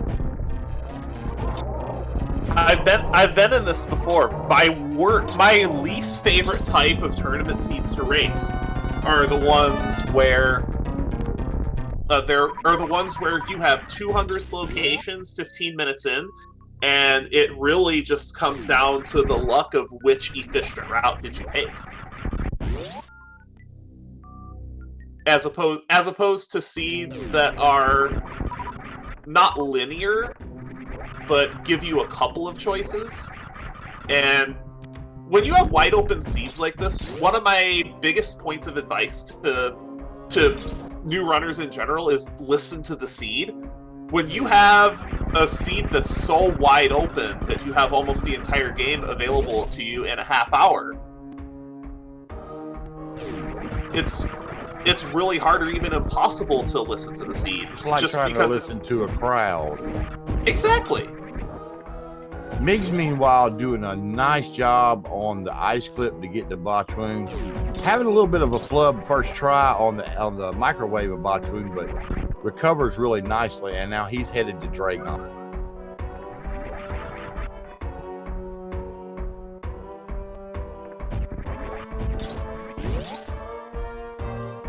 Migs pretty much in the driver's seat right now. He's got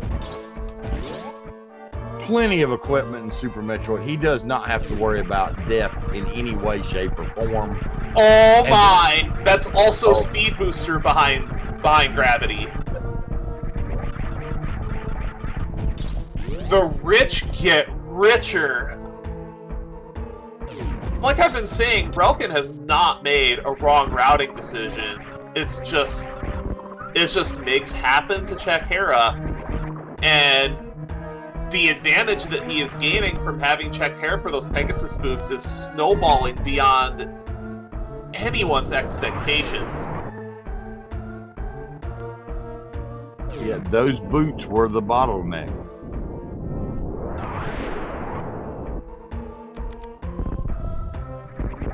And really nice Dragon microwave. Oh, it's absolutely. Not that easy to get it the first on one pass with just plasma and ice. You have to time that really well. Oh, absolutely. And I don't even know if you can do it with just charging plasma.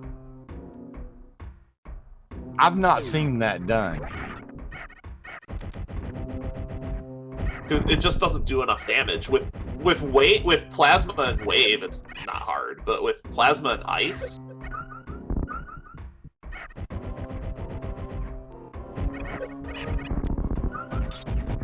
Yeah, ice is considered more a utility beam than for damage. It has a little bit of extra damage, but mainly ice in the vanilla game was used as a progression tool. It was intended to get you up Red Tower. It can be progression in the randomizer as well, but it's very rare for it to be so. There aren't a lot of places in the logic where Ice Beam actually comes into play. Now, this Ridley fight should not be a problem for Relkin. Although I'm a little curious why we're seeing Charge Ice and Plasma at this point. I can understand it for the first few shots, but Super Missiles are much faster DPS, and it looks like... And he broke them out, yeah. Might have just been waiting for a pogo. As soon as Ridley starts playing not nice, that's when everybody pulls out the Super Missiles if they haven't. Oh, Ridley is not playing nice with Relkin at all. I mean, there is some control that you have over Ridley's movement, but it's not as much. Oh, down to 2 tanks, but does get the job done. I missed what Migs picked up there in the right sand pit. I was focused on Relkin's Ridley fight as well. Oh, it was red mail. Okay. Thank you, chat. Perfect. Red mail is something I'm sure Migs is very happy to find, considering the health situation. And we are seeing a check tool check, it looks like. Depending on how confident Migs is with his Link to the Past, he might actually reset away that red mail.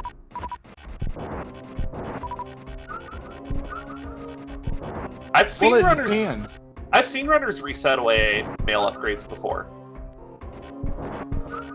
Now he's going to do this check, and I mean, if he's going to be thorough, he's going to go up and do Plasma. I can't understand why he wouldn't. If he's going to bother to check Shack Tool, you would most definitely check Plasma. Oh, absolutely. Unless you find like Hammer here and figure that's it for Meridia. Because Meridia has been forthcoming for him. Meridia's been very stacked.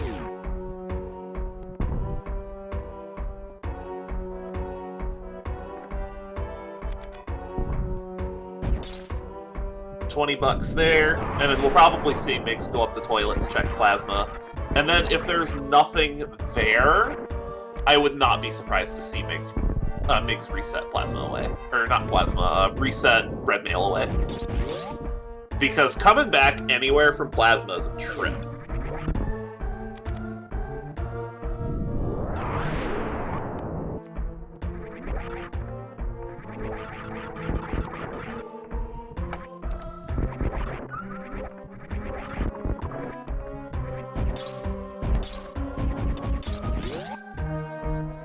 Yeah, I don't think he saved after Dragon, right, Raku? I think he went straight to the sand pits. That's an interesting call. Usually you see runners save at the Aqueduct save station and or at Dragon to make these checks. I usually do, but I don't think he did. Which what he's probably going to do is he's going to do Plasma, and then he's going to come down the pipe, and he's going to come out and go back up, because he's going to want to go use that speed booster right now. He's going to go right back to wreck ship, I would assume, and get that red cane. To route back up Mount Everest.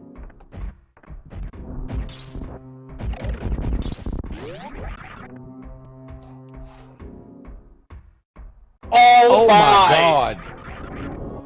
Oh, wow. Excuse you, Seed?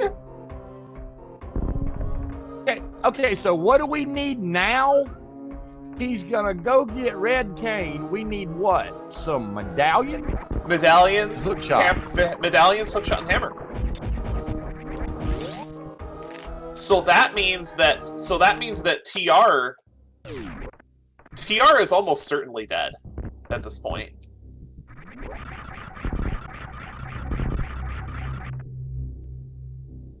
Like, it's very, given how much we have that's still gaining that, it's pretty likely that TR is dead. but wow, wow, isn't this one of the most stacked Meridias you've ever seen? It is. It really is. And to be behind that chain that started with the boots, I just feel terrible for Relkin. Yeah, because like you pointed out several times, he's not really made a mistake. He's done nothing wrong.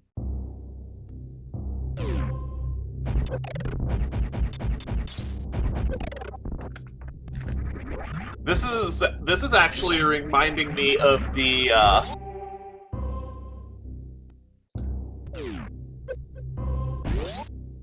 this is reminding me of the Nobly race that had Moon Pearl in a terrible spot that took both runners 2 hours to find. I have no idea what you're talking about. I'm so mad I made mistakes in that. I made a couple of terrible route mistakes that I knew better than to do. Relkin has done nothing wrong, and he is still going to get punished here. But look,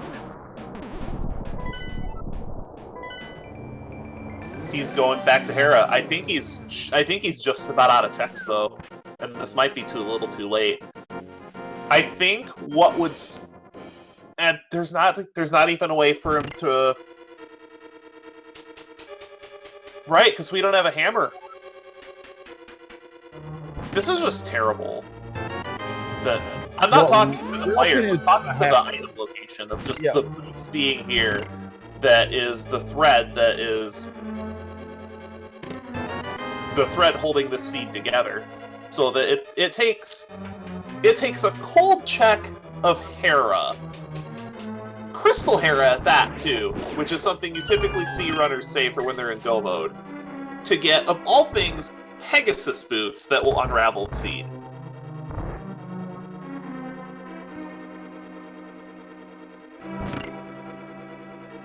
Relkin's best hope right now is that hammer or hook shot is in an off-brand pendant dungeon that he dives, taking a chance.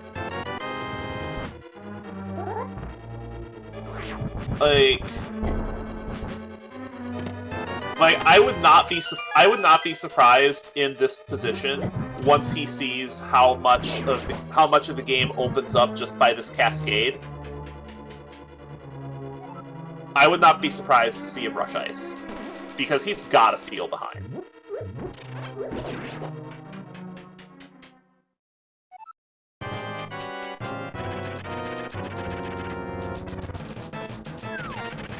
I mean, you still got Eastern as an item and whatever on the green pendant in Eastern.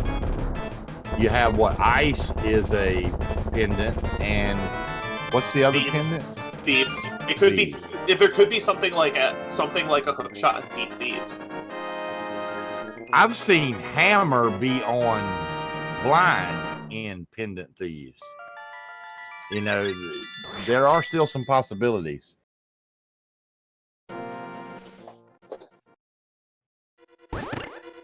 There are, but from his perspective, you gotta pick one.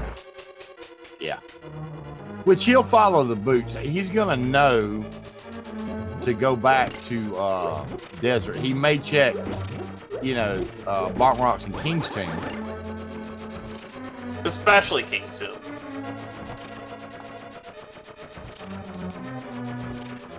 I mean, I don't think we've seen Graveyard Ledge yet. I don't believe so either. And Migs is headed right back to get that red cane. Well, yeah, wouldn't you? I mean, you already feel punished.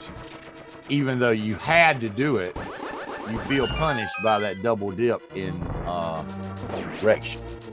Not really. Not really. Because this double dip of Rection, you have to realize that this is hard required. Migs needs hookshot, hammer, and whatever medallions he's gonna need.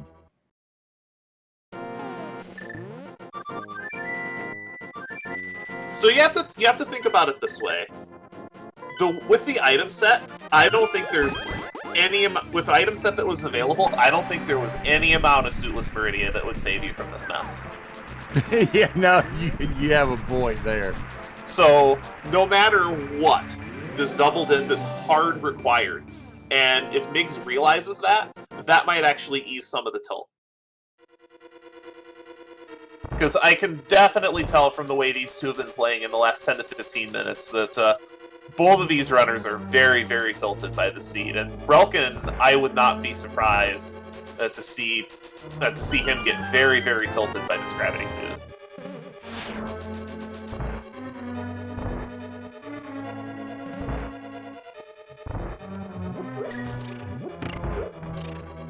Even if he doesn't show it, he'll probably be tilted.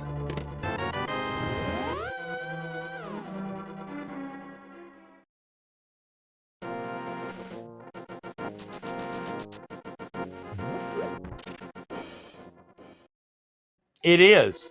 It is. Just watching it'll put you on tilt. Much less playing it. This looks like one of those seeds that you would give me. Oh, I've got one for you now, buddy. Oh no. I got a good one for you.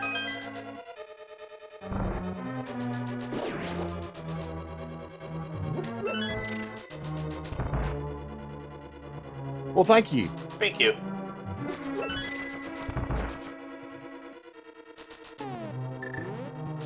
And there's that red cane. Red cane, yep. Okay, so now we come to something interesting. If you're Migs, let's see, you have your fire rod. I guess you go wipe out Dark. You go wipe out Dark Death Mountain East. Get your intel on Turtle Rock. Get your intel on Turtle Rock Medallion to know what you need. I am a huge fan of scouting out medallion requirements ASAP. Do you go ahead and bite the bullet and do your waterway check now?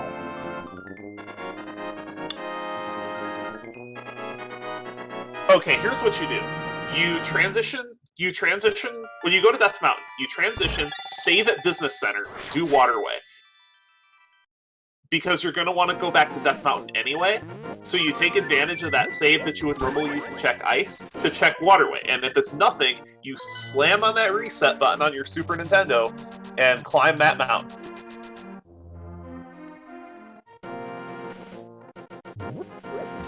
That's a long stretch. It's a long walk, yes, but that's the fastest way to get to Waterway, is from Death Mountain. No, the fastest way to get the waterway from where he was is fall down the climb and then power bomb through like you're going meme route and come straight over. That is the fastest way if you're already in Super Metroid. If you, especially with what he had, you go straight down the climb, go down towards Morph Ball, power bomb through those, through the side hoppers, go left through that door, come straight over into the bottom of Big Pink to Waterway. That's the fastest way there. He couldn't have done Waterway. He just got Speed Booster from Meridia. Migs went to Waterway earlier, but he didn't have Speed Booster. He went to Waterway to farm power bombs.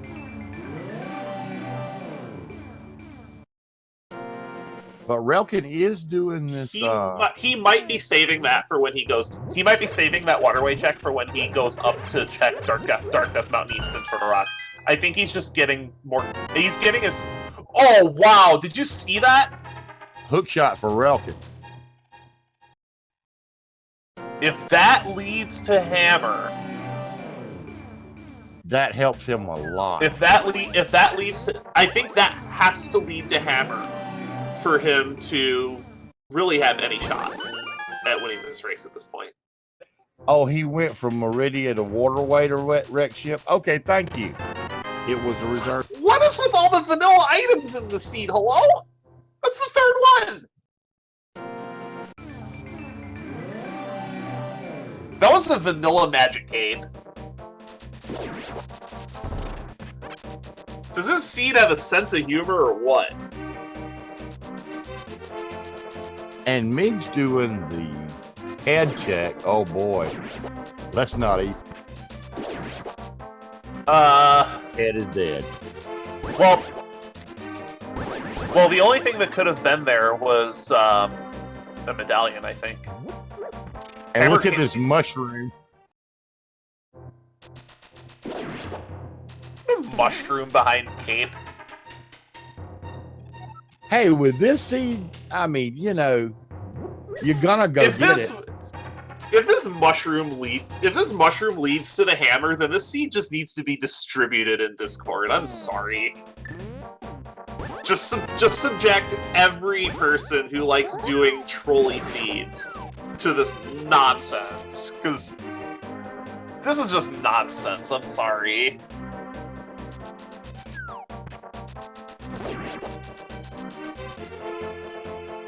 I've definitely seen worse seeds. I've definitely dealt worse seeds, but this one has a sense of humor. It's making both of our runners work for this match. And then somebody... How does Migs still have Master Sword? And then somebody like Aussie will complete this seed in 2:45, and you'll go, how? Well, you just need a good co-op partner. And Migs dispatching Mothula. $50. $50 on the mushroom. Shovel's already been accounted for.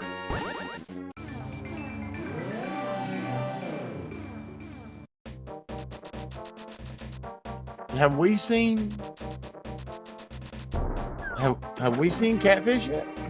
I don't believe so.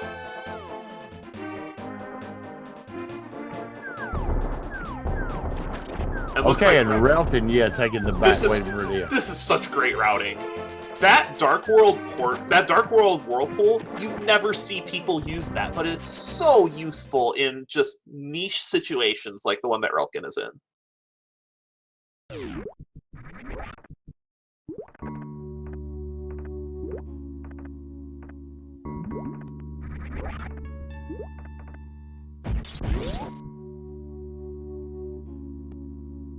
Boy, if Hammer is at East Death Mountain, then this is almost just Migs' race to lose.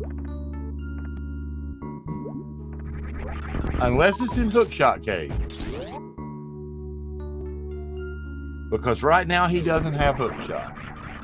He doesn't. You are correct. He does not have Hookshot. And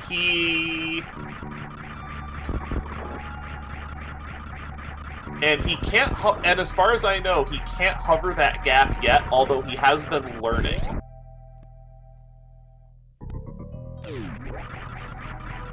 Oh, Migs has found out that he needs to go play some pinball.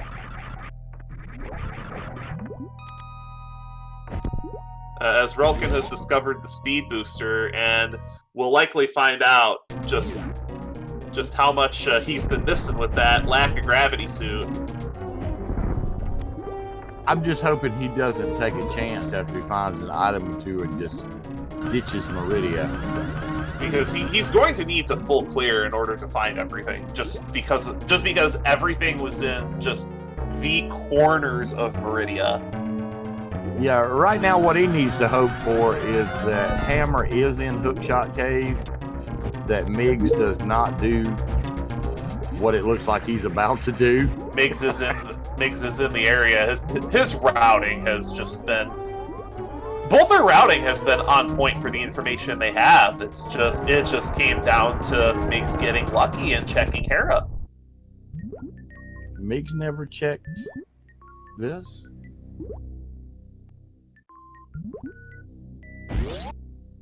I couldn't tell what that was. Both runners have checked it, and neither time could I see what that was. Well, it looked like not a hammer, not a medallion. It was a big 20. Thank you, son. That is definitely not a hammer, not a medallion. Because that's the only thing these runners care about right now. Migs might care about another sword, but both of these runners are more than capable of executing Master Sword Silverless. Oh, and he's about to get his hook shot too. And if he chases this hook shot to Death Mountain East, this is probably game, set, match. Well, like you pointed out, there's the question of medallions. But the window of opportunity for Relkin is getting smaller and smaller.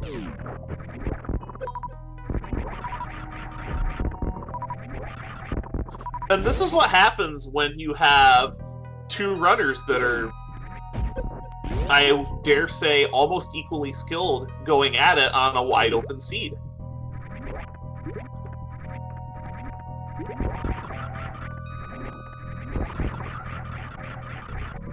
And it'll happen when you have the closer two runners are in terms of skill, the more each individual decision matters and the more luck can play a part. Yeah, we've definitely seen that here. Not just in this race, but in other races in the tournament as well. And that sort of impact of equally skilled runners and just one decision deciding the outcome of the entire race, you'll see that more and more as we get to the bracket stages. All right, so Relkin has got his speed booster, he's got his bow. I think what he has left to pick up here is Fire Rod and Book of Medor. And Fire Rod was in Watering Hole, which shouldn't be too difficult to route. You just go back the way you came. Oh, he's routing to leave up. He's routing to leave through Mount Everest, it looks like. Well, I don't think he's done the shack check yet.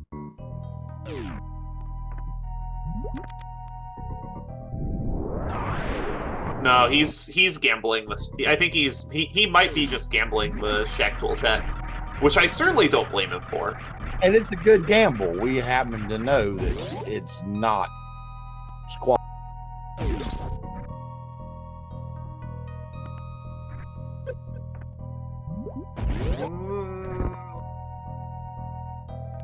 I hope he doesn't abandon Meridia, period. He might be chasing. We'll see where he goes. Oh no, he just didn't want to do the gate glitch, was all. If you can get the gate glitch, within a few attempts, it's quite a bit faster to just do the gate glitch and go around to Main Street that way. But he may not have been comfortable with the gate glitch because of the super count. But it does look like he is going to full clear Meridia and obtain this Fire Rod. But Migs has been able to leverage that into a vastly more efficient routing and has done far more checks at this point. So this hammer has to be someplace really trolly. And even then, it is probably too little too late. Purple chair.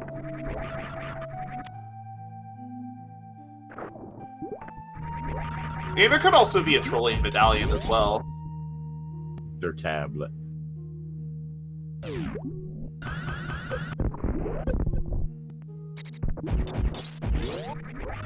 Alright, Well, we haven't seen Ether Tablet yet, have we? No, we have not.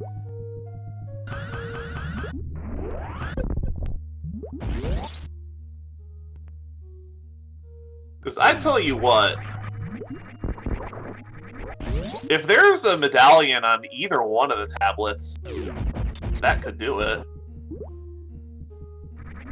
Did Migs not get his powder? I don't believe so. I don't believe Migs has powder.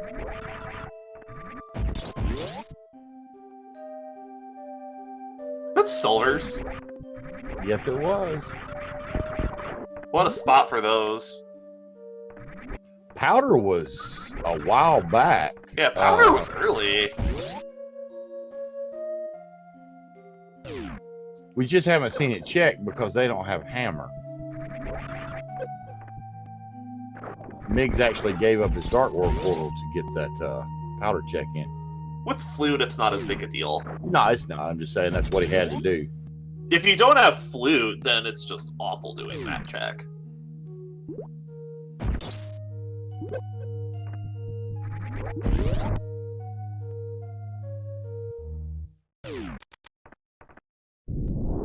And now he's gonna get his... I think this was $50? Yeah. He's gonna get his $50 from the Witch. Excuse me, Raku. I will be 1 minute. I'll be right back, okay? Oh, perfect. Perfect, I got it.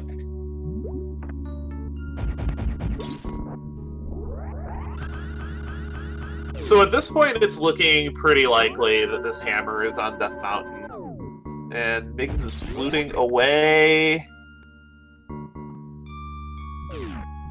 Probably finishing off Smith Chain before heading there. These are some of my least favorite seeds to play in standalone Link to the Past or in Combo Randomizer, are these late hammer seeds. Because it just makes it feel like your Dark World checks drag and drag and drag.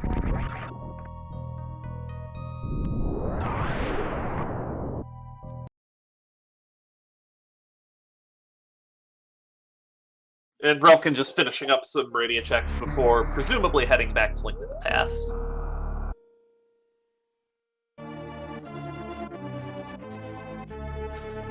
I think the reason why the runners have been waiting on taking the hookshot to East Death Mountain is because they're trying to fish for a hammer elsewhere to try to minimize the number of times they climb that mountain. As I alluded to earlier, we've seen plenty of races where the number of trips up Death Mountain has made the difference in the race.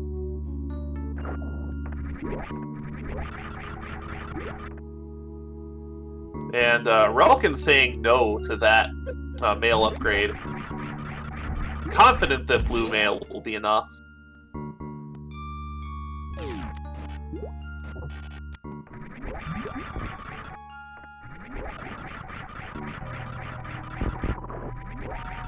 And Relkin is checking Shack Tool.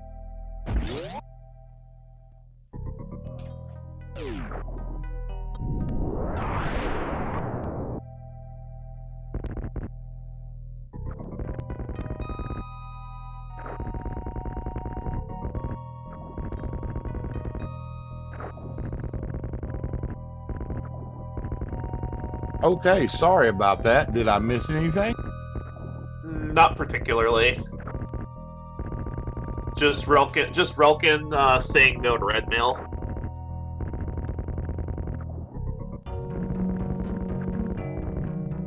Ah, that's where Powder was. Yeah, Powder was K45. His Migs was trying to save that check for when they could route from the chest.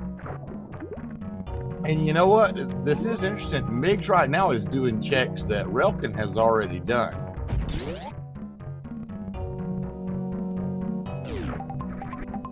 He's still in the lead, don't get me wrong. But Relkin has already done a good bit of this. And both of our runners with that hookshot are still avoiding Death Mountain. I can understand why they would want to avoid Death Mountain because they're fishing for a hammer. Well, Relkin at this point is pretty much forced to go to Wreck Ship next to get that red cane. But what he does after that would be interesting. You know what would be really good right now for Relkin? If Turtle Rock requires Quake, and that if Turtle Rock requires Quake and has Bombos inside. But that would also depend on them going to find Hammer. Speaking of which, that's another place it could be. Nope, $20.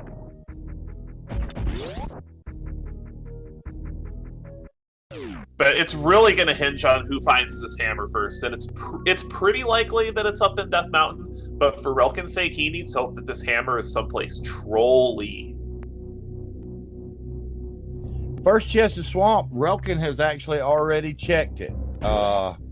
It is not there.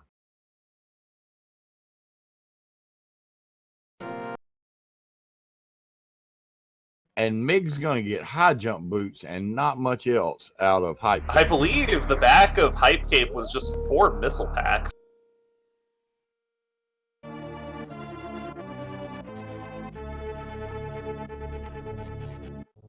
Well, 3 missile packs. Trash, no matter how you look at it. Yup. Basically, Hype Cave emptied its wastebasket into Migs' tracker. That was a little bit. And we do have Relkin going back to Wreckship to pick up the Canis Maria.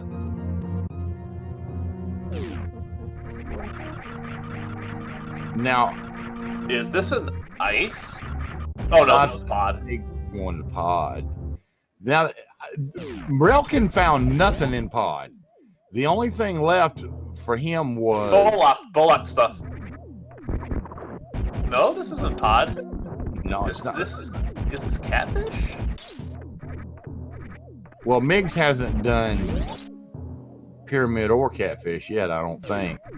Relkin could not do Helmasaur, but he is full cleared pod up to the point of needing hammer and bow, and there was nothing there.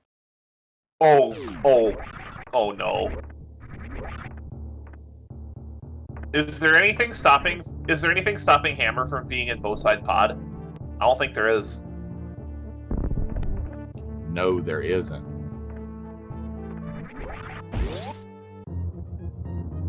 And I don't think we've seen catfish yet. No, we haven't.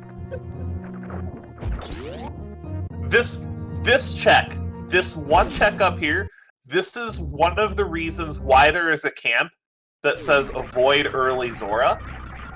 Because if you avoid early Zora area, then it makes it much easier to route it with this check. If you check Zora early, then it isolates this check completely. Yeah, this is the spring ball of A Link to the Past. Just an E-tank. Migs don't need any more of them.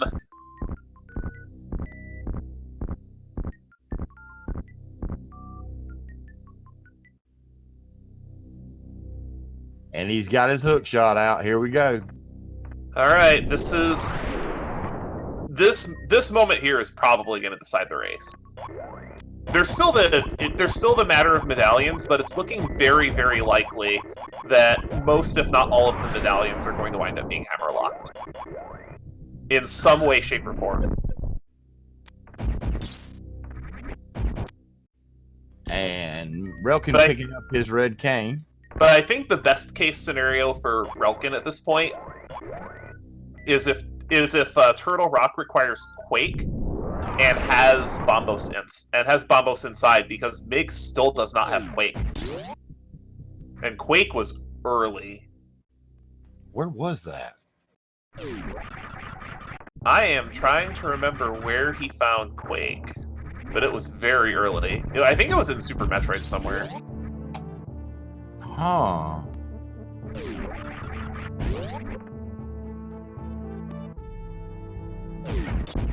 But if we find a bunch of medallions up here,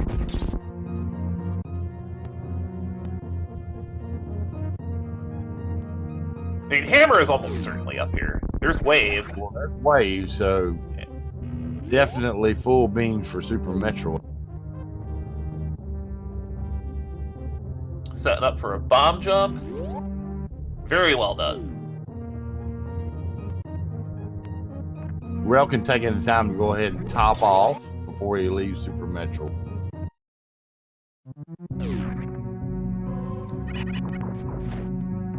Oh my!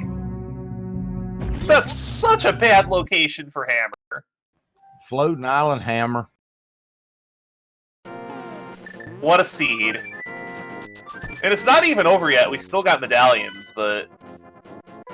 Yeah, it is going to be interesting to see what Turtle Rock... Well, look, here comes Relkin. Yeah, Relkin's going to find this hammer soon enough, but... But what you were saying now, if Turtle Rock requires Quake... If Turtle Rock requires Quake, this could be just the turnaround of this whole round, potentially.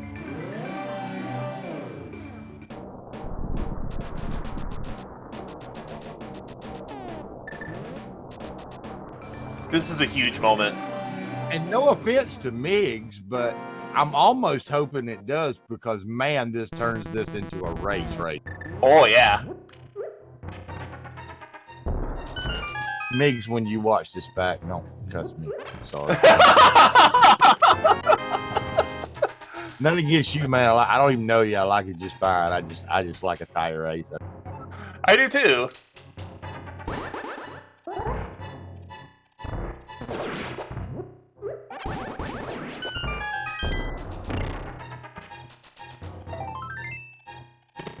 Super Bunny Cave of Blank.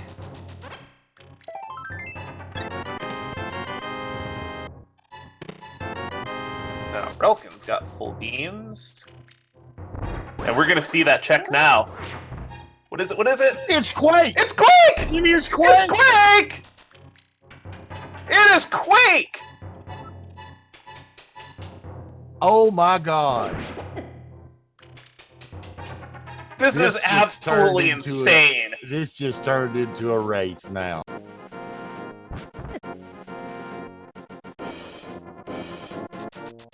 And Relkin, I believe, has seen that hammer.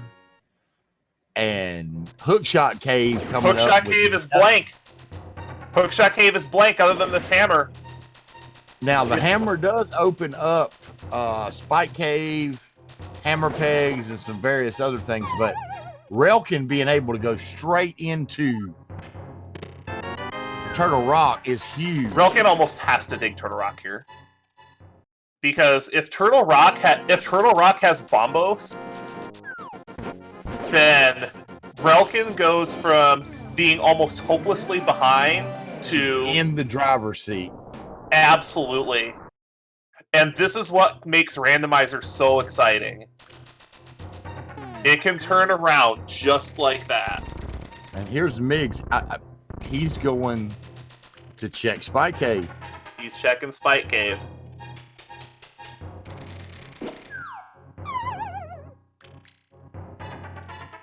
Quake was someplace early in Super Metroid.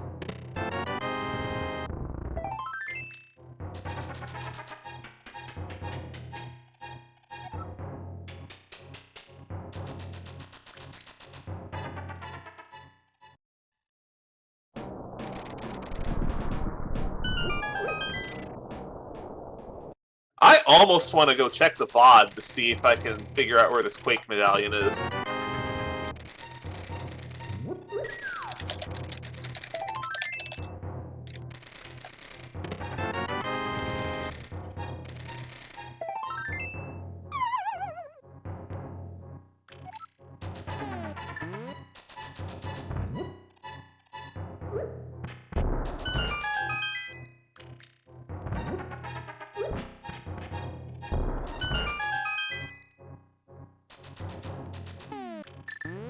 Oh wait, was it in here? It was in Spectacle Rock Cave, I think, because I believe Migs is about to grab it. Yeah, that's where it was. Right. Oh, you're right. So now they're both going to be looking for just Bombos. But Migs is like a skull woods ahead, I believe. You're right, yeah. This is not insurmountable, but both of these runners are going to be in Turtle Rock at about the same time, it looks like. Or not. Migs is fluting away.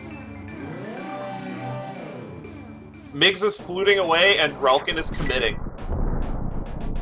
Okay, now this is where it really gets interesting, because Relkin has done all of Pod except for Helmosaur. And unless Balmos is on Helmosaur, Migs is not going to find what he needs here. And both of these, who knew that with how gated that this seed was by boots, that it would get this close this fast?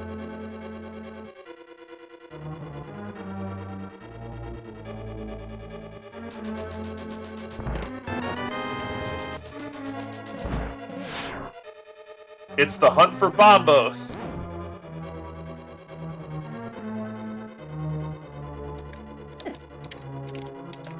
But what a great race.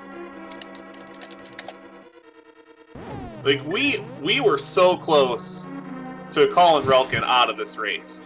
Almost. Yeah, sure.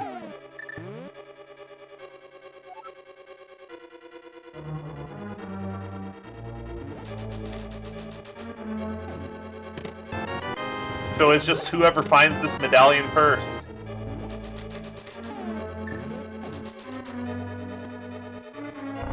Relkin getting the early big key. Not as going to matter. He's going to full clear this. He's got to. He's committed. He probably thinks he's super behind. Yes, he has no idea how close it just got.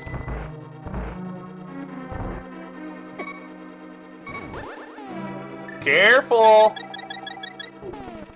That's why he bought those potions, because blue and 9. If you're in Turtle Rock, not on your second row, careful! Turtle Rock, man. Those chain chomps are brutal. That's Trinex's VIPs right there, the chain chomps. A little bit. I mean, once you get past those with powder, you've got plenty of time to recuperate with all the antifairies you're going to run into. But getting past those boys. Oh yeah, you have so many places you can refill, but that chain chomp room is just so awful. Oh, that's a neat strat for that room. I've never seen that before. You haven't? Really? No. That's pretty much the one I use, except I usually set the block right on that left crystal. That's really neat. Yes, contrarian, I know. I was in Turtle Rock with Green Mail and like how many hearts? I don't know today. And died there like twice. Oh, if you don't have any armor at all, those things do 4 hearts damage. Yeah, they just any seed that forces you into Turtle Rock early has a tendency to just kill you. Oh, absolutely. You just get bodied by chain jumps. Go back to Mario World, please.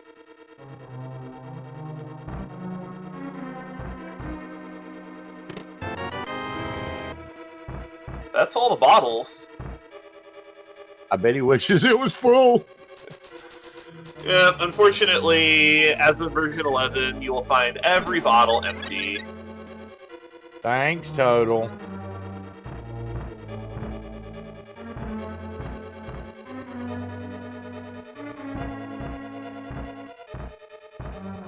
All right, Migs making his way through Pod right now.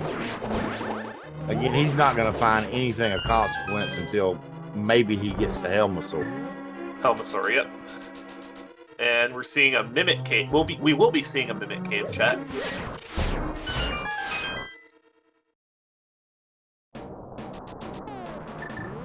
I've seen all sorts of crazy things in this chest. Yeah, it pretty much is the Turtle Rock. Pretty much is the Mario dungeon.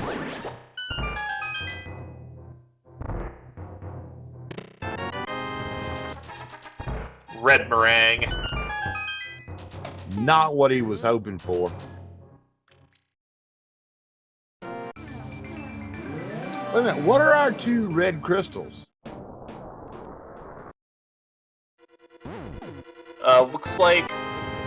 Looks like Pod and Meyer. So Pyramid Fairy's dead.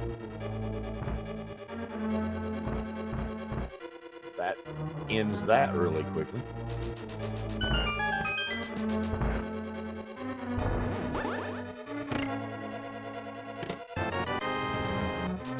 So it'll be interesting to see where he goes if he doesn't find Bombos down here.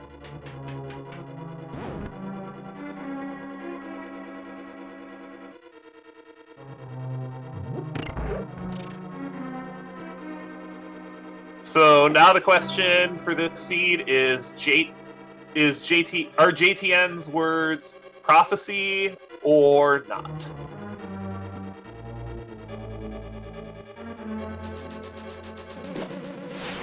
I wish you hadn't put it that way, because JTN's head is big enough without you actually making him think he could be considered a prophet. I'm just Well, 2 chests to go. There's a compass.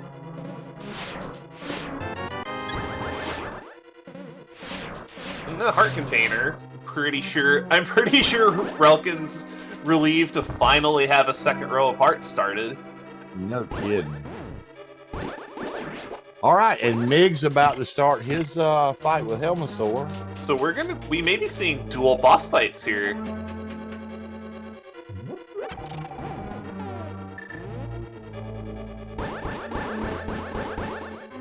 But we know that the last item, the last dungeon item, is on Tronex, so it's not in here.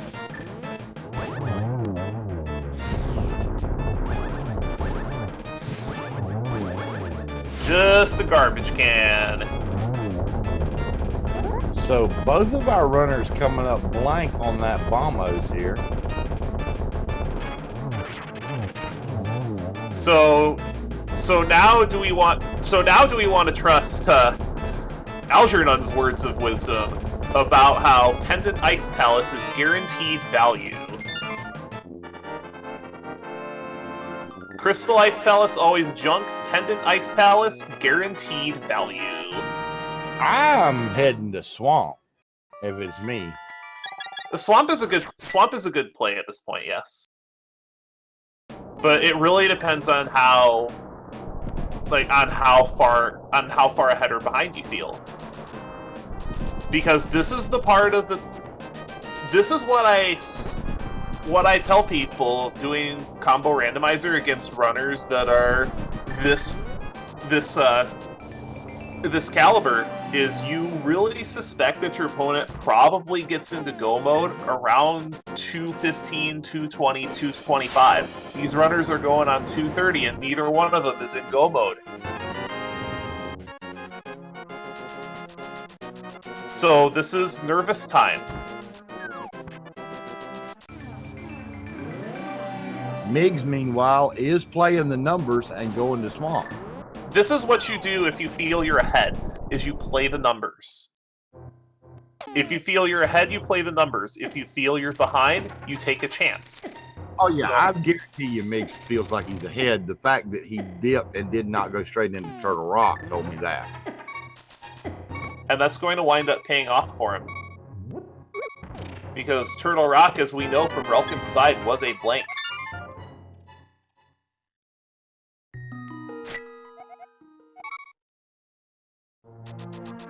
So here's the thing. If you're Relkin, okay, at this point, let's say he goes to Pod to finish it out. Okay? Relkin's going to Swamp. Well, it looks like he's going to Swamp too, yeah.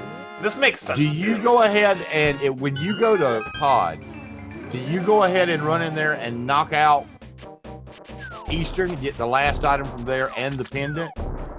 Or do you bail? If you don't find Bombos in here, and you're Relkin, yes, Ice. You have to try. Ice is your only hope.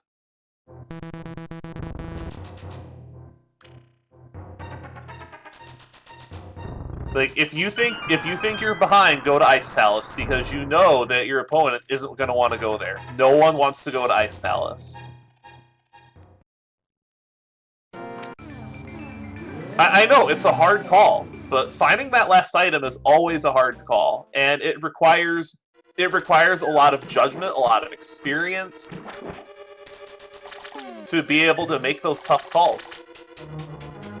And if you feel like you're horribly behind,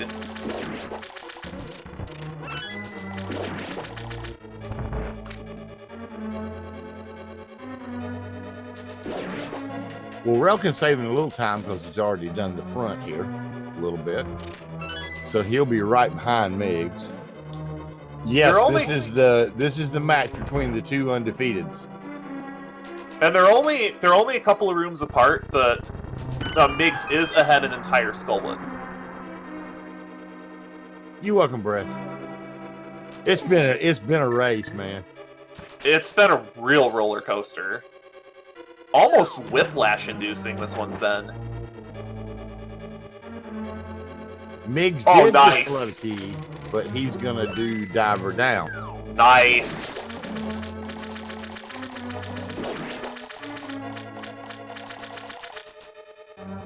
That's so cool.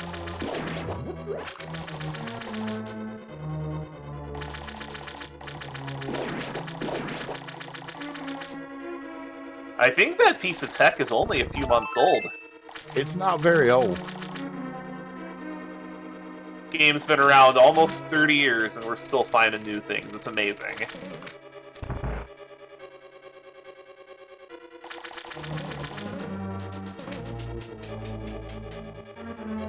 Alright, big moment for Migs here.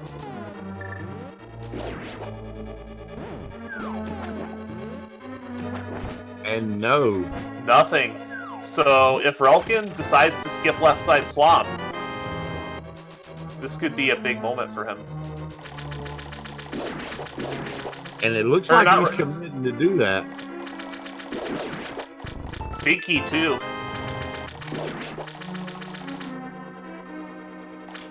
So if this big chest winds up being a blank, that's a lot of time saved. And I like this decision from his perspective.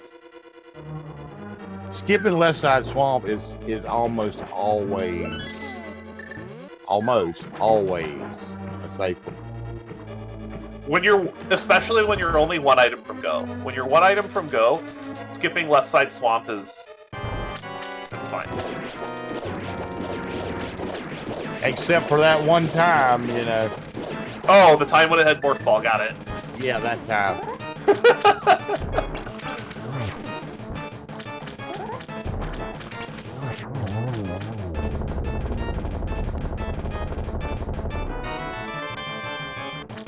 Swamp is a blank. Well, we don't know what's in big chest. Right, we don't know what's in big chest. And the way Migs is exploring this dungeon, we may never know what's in the big chest unless it's Bombos, and they both have to go back. Wouldn't that be a twist? That would be. I think skipping big chest here is right. He's not going to, though. He's going to go check it. Oh, he's checking it. Which, you know what? He's got boots. He's got mirror. It's not that bad. It's not as painful as going back to left side.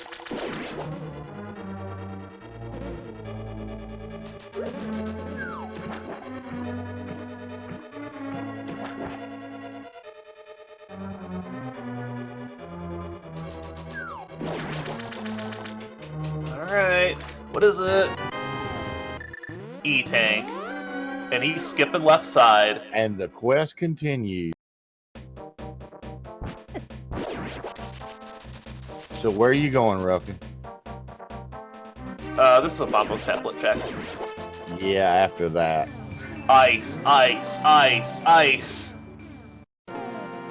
Go to ice. Do it!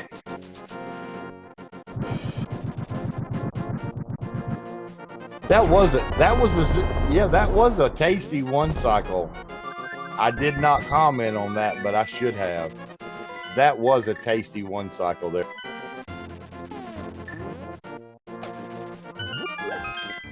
Nope, he's finishing up pod.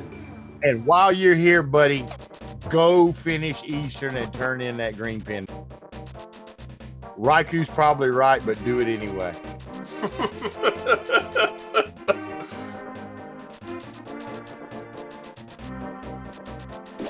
Because how long has Ice Palace been available? It's been available a while, hasn't it? I don't think Relkin does know that Ted's dead. Migs is going to ice.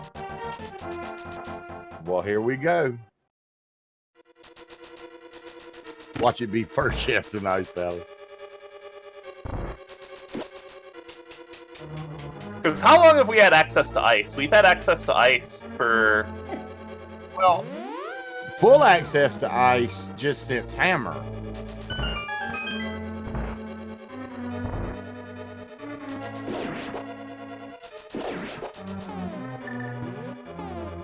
But access to most of ice for a while. Well, since Fire Rod and Meridia. Yeah, this has been available for a while. Because one of the things I try to tell people is if something is available, if there's a location that's available suspiciously early, it's often worth checking. Like a highly gated location is what I'm trying to get at. Yeah, like Turtle Rock. You got everything to do Turtle Rock at like 35 minutes. Oh, that's neat. Oh my! And there it is. That's behind Hammer too!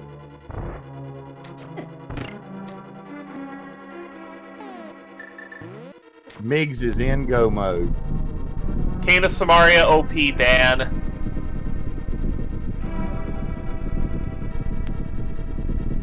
That clip. No, Migs, pick up the rock. I know you're excited. Pick up the rock. There you go. I've been really impressed with Migs' Kana Samaria work in the seed. Oh yeah, Migs is first rate, man. He really is. He's still gonna hate me for that crack about Quake, but Migs is first rate. Certainly not someone that I would want to face in brackets, I'll tell you that much. No.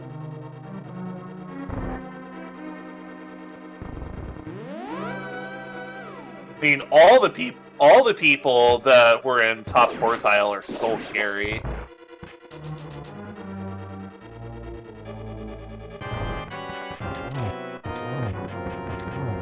And I'm not even talking about just Aussie, Solski, Andy, Wild. Everybody in top 24 is so scary. Oh man, you got other people like Niterific. Let's see. Where is Barnage at?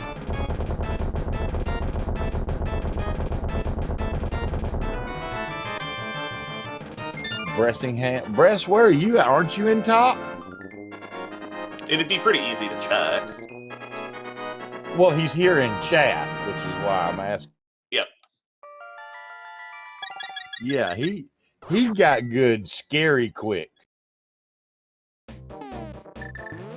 Yeah, there's so many new runners this year that are scary good, like Sloters. Sloters has been around for a Bress. I remember when Bress said, I'm thinking about doing some of those SMZ3s. And then the next thing I know, he's knocking off like Solski and Aussie in some of those SRL.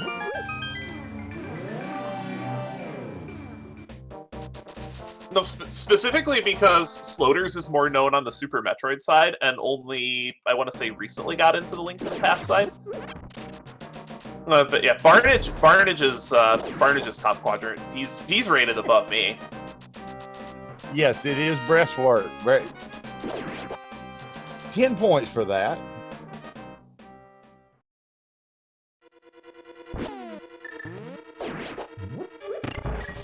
So Relkin is going into Skull Woods, which is logical. It's a crystal, he needs it.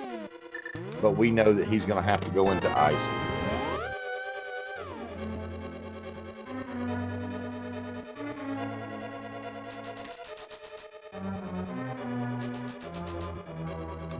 Migs unfortunately did not get a Godmire, which is what he was hoping for.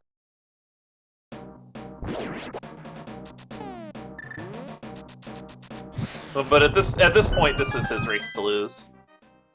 Oh yeah. But I tell you what, this seed is some kind of cruel. Just think about the journey to get here. No, I'm telling you, I got a journey for you. I'll send it to you.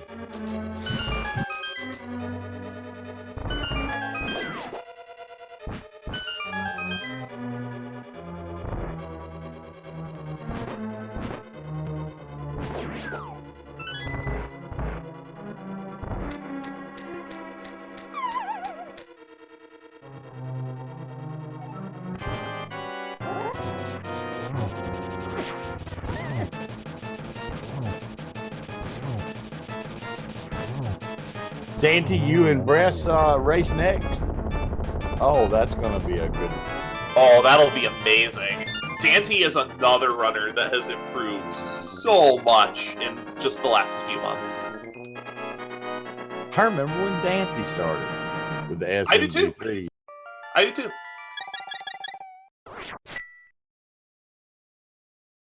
It's nice for an old man to watch all these kids with pride.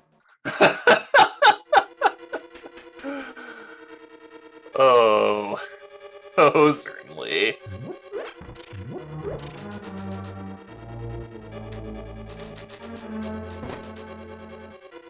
All right, Bress did finally get that big key, so he is heading to take on Vitreous. He's got silvers. I believe he's the only one with them. I believe you're right, because silvers were in a very annoying location as well. They were in Magic Bat. Not quite sure why relkin's checking Ped here. I'm pretty sure he knows it's dead. Or should be able to deduce that it's dead. I think right now he's just running to everything. Oh wait, no. Oh wait, no. I was thinking of Pyramid Fairy, not Ped. I'm sorry. Ped is absolutely alive for him. Oh yeah, it is. I was thinking of Pyramid Fairy. I'm sorry. Pyramid Fairy, from his perspective, is 100% dead.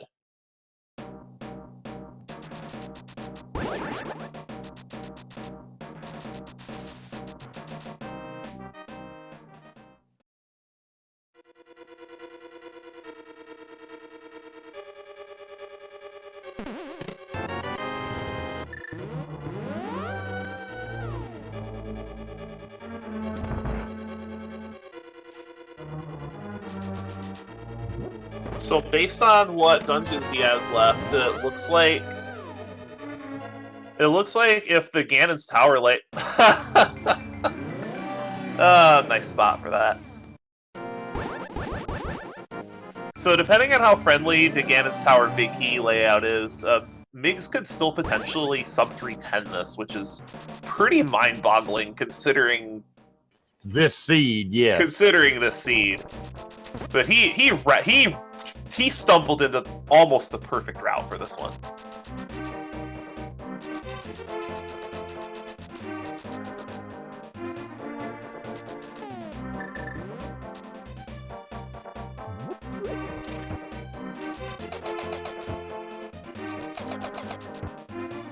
Because ultimately there's a case for doing early Hera and there's a case for not doing early Hera. And I don't think one is really stronger than the other in the situation that these two runners had.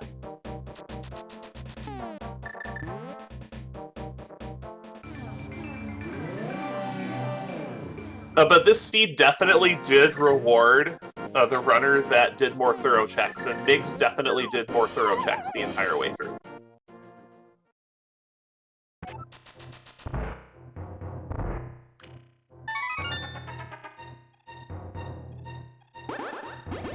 And relkin's going to be happy to make this check because these are silver arrows.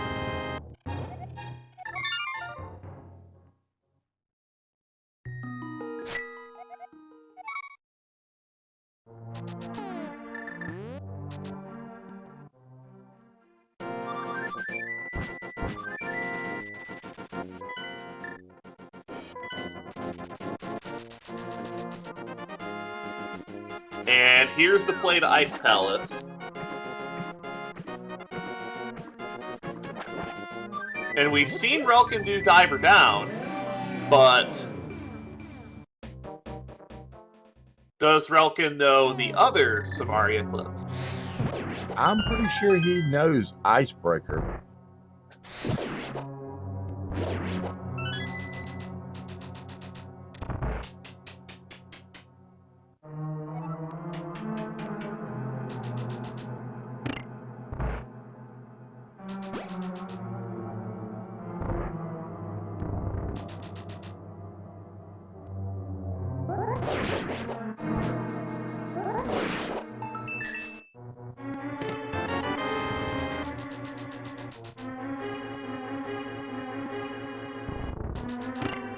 Because if you don't know how to do that,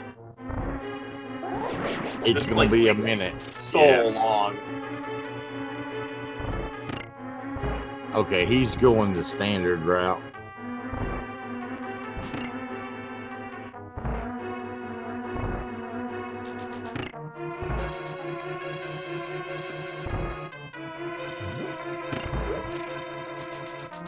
Or not.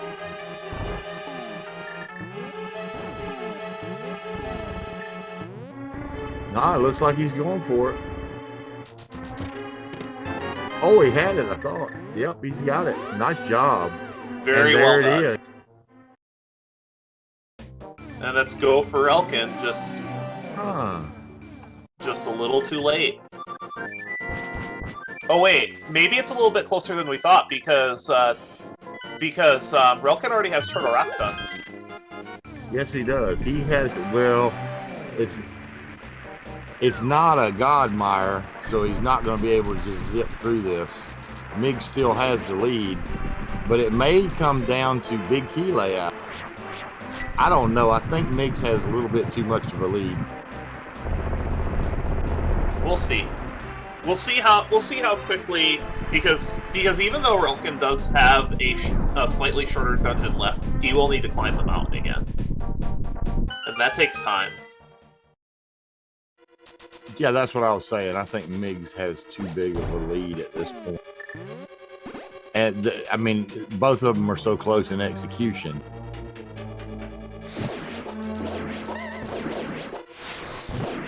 They are. You could pit these guys against each other 10 times, and there's no telling who would win any given race.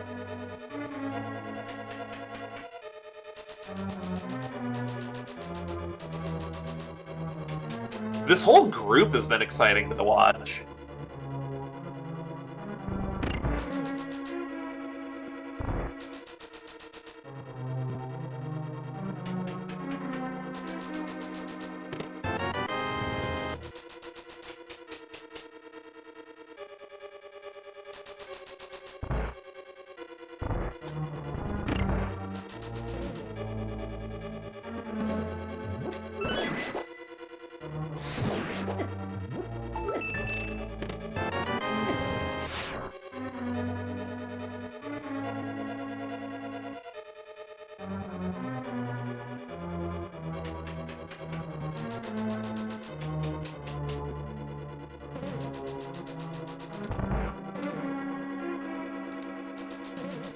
And then Migs has the key too, so no laser bridge either. And there wasn't even anything there.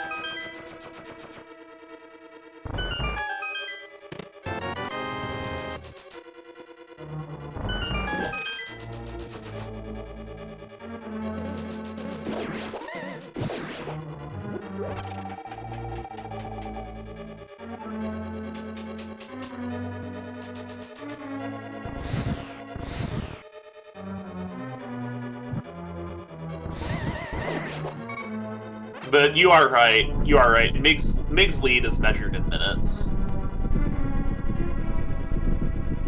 Well, you know, anything can happen.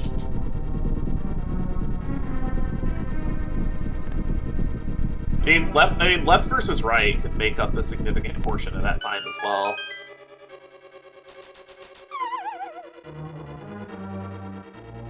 And while we're waiting on these runners to do their final march, I'd just like to say once again, thanks for joining us. Be sure and give them a follow because they're excellent runners. Thanks to Messier and minding me tonight, give them a follow. Give my co-commentator there, Raikou, a follow. Thank you. And send him your trolley seeds, because he loves those. He does. I am known for them. I'm known for rolling them. Hey, you're not the only one. Neither one of us are allowed to roll seeds. Ooh, Relkin getting a little low. Forced to burn that blue potion. All right, and Migs on his way to GT. Okay, guys. There are 22 chests. Get your guesses in. I know there's some sort of command that kicks this off. I don't know if that's in this channel or not. But 9. I'm going to say 17.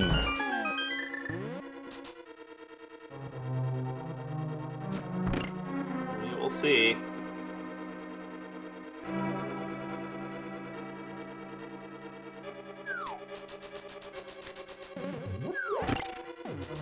So the way I like to do Ganon's Tower is hard left if you think you're ahead, hard right if you think you're behind. And 1 and 2 is a missile pack and the butter sword. Fine, if it's not 9, 11. I guess I was a little slow on the draw.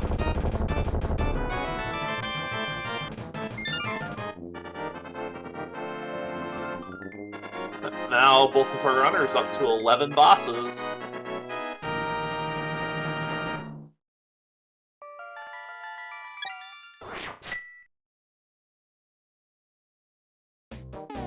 So we will see how Relkin feels about current position. 4, 5, 6. Oh, I'm sorry. 4, 5, 6, 7 are garbage. We will see if Relkin does indeed do the hard right play that I feel you should make if you're behind. If you think you're behind. Absolutely. And I'm not talking about just 4 and then left. I'm talking hard right. Yeah, you go all the way.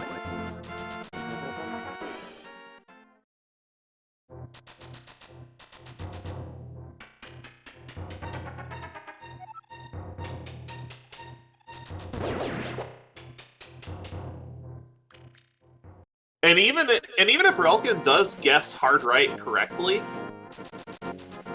it won't be enough to catch all the way up to Migs, but it'll put it in execution range.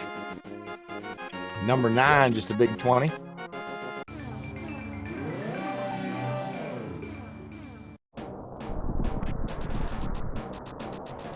Alright, these are the last checks on the left side.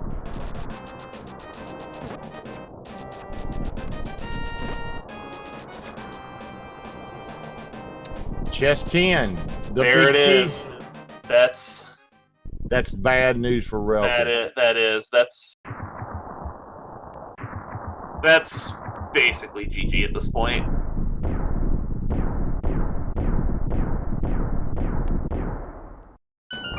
Both of these runners have plenty of resources. Migs is on full power for Ganon, full power for Mother Brain.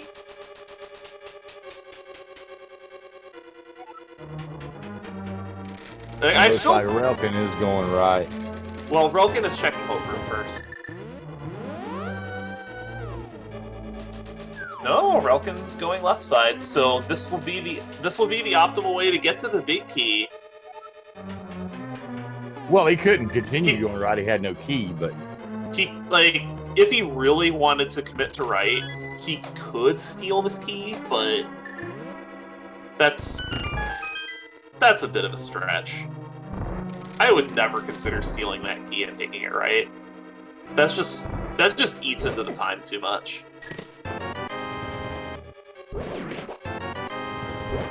But Relkin is going to get to this big key in the most efficient way possible. It's just in the worst possible spot to facilitate a comeback.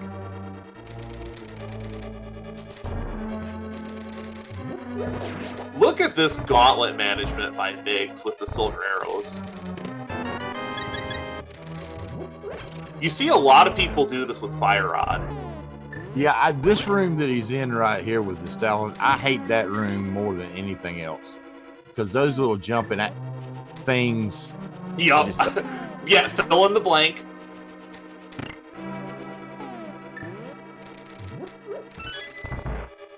But this gauntlet management by Migs is cool.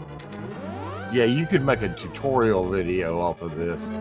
All those were just very clean.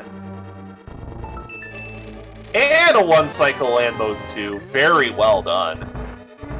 Not only has Migs' routing been on point, his execution has been just as on point to back it up. This is a beautiful race that he's playing.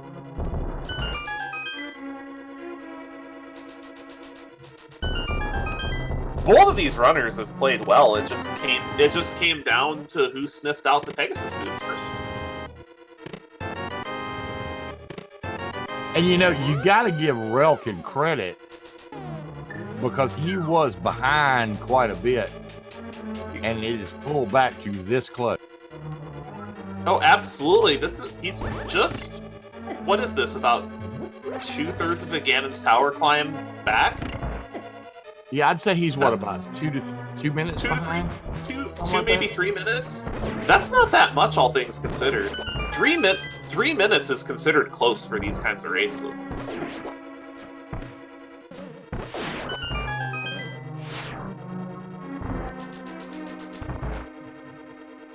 Like, he's probably gonna get the news during the Mother Brain cutscene. Yeah.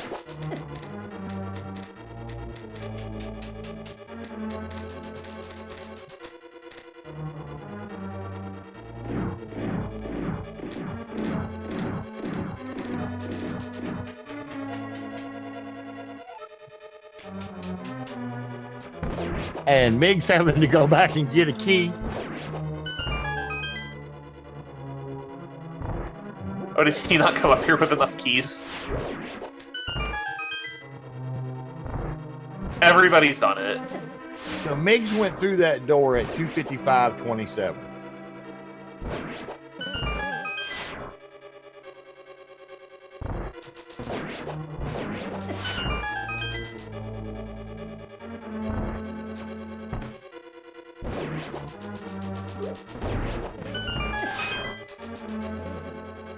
At this point, to make a difference, it would take a late Ganon fall or a Mother Brain death, which the way these two are equipped is very unlikely to happen. Yeah, I don't see them making that mistake. Nice free triple, absolutely free triple. It's such a blessing when they all just line up like that. Very nice fight.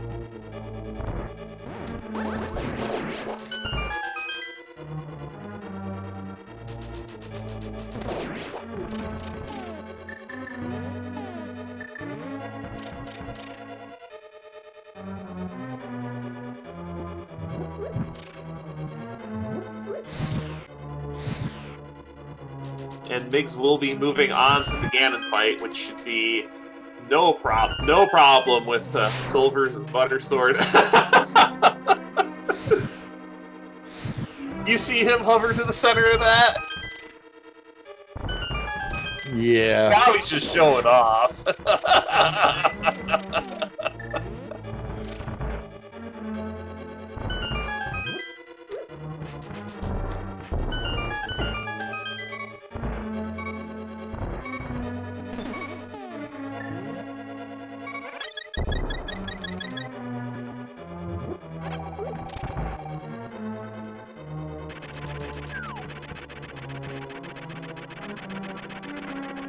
So Relkin's just a little over 2 minutes behind at this point.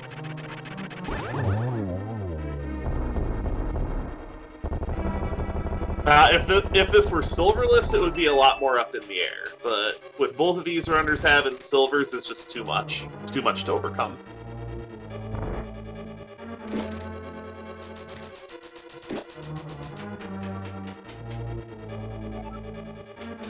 No torch glitch for Migs, but with silver arrows, And a triple. And a triple. And that will be a G for Migs. 1G.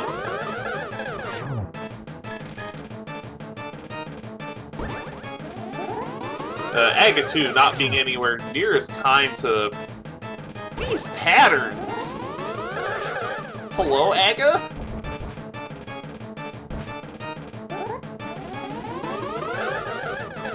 Oh, Aga not playing nice with Relkin at all. These are really tough patterns he's getting.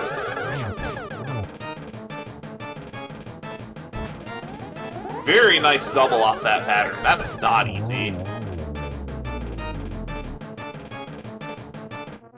Great fights by both of them, all things considered. Yeah, definitely. All right, and Migs on his way to Turin.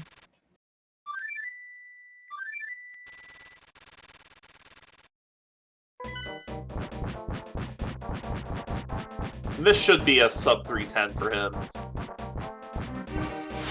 Which I assure you on a seed like this would be pretty far up the rankings in a large weekly.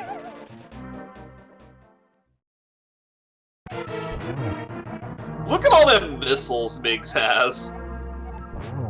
You know, at this rate, Relkin could possibly get a sub 310. It takes about 7 to 9 minutes to do Turin. The way I see it, for most runners of a reasonable skill level, Ganon's Tower plus Ganon plus Turian should take about 20 minutes.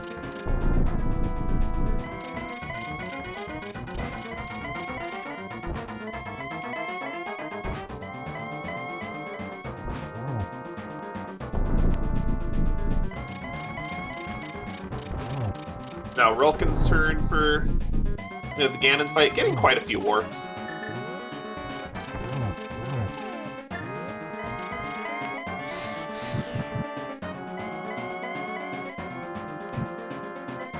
And Relkin also missing torch glitch.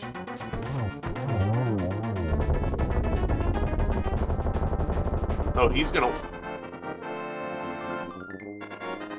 Oh, very nice. Very nicely done.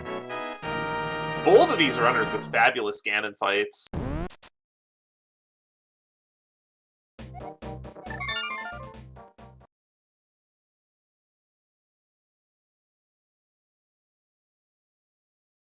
So now both of these runners just have the Mother Brain fight left.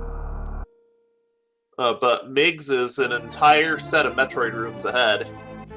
And those are not easy rooms to do fast. Not at all. I don't care what equipment set you have. Oh, and Migs trying for the baby skip. Bonked on that ceiling on that last jump. That will kill you every time. Baby skip is so finicky. It is not a given for anybody, even the top tier runner. Oh no.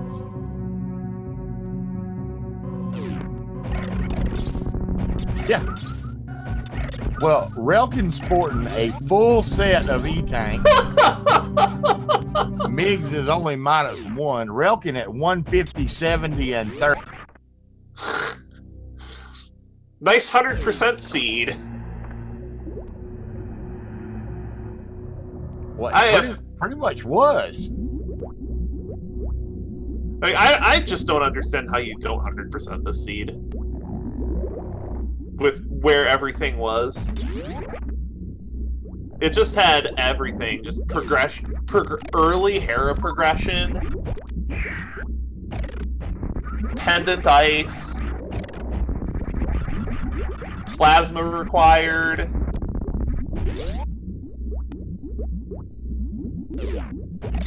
Just...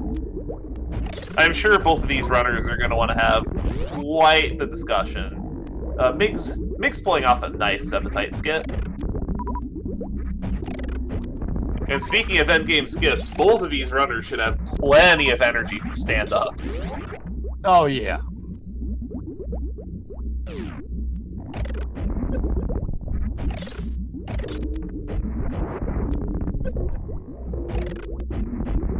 I want to say Relkin has 18 E-tanks.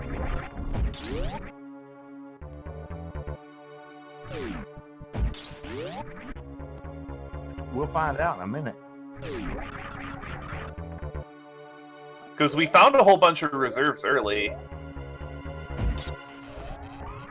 He has 17. Okay. Oh, 17. Okay, so Relkin is short an E-tank and Migs is short, or Relkin is short a reserve tank and Migs is short an actual E-tank, because I saw Migs had all 4 reserve tanks. But Migs is at catch-up phase, Relkin getting grabbed by the baby.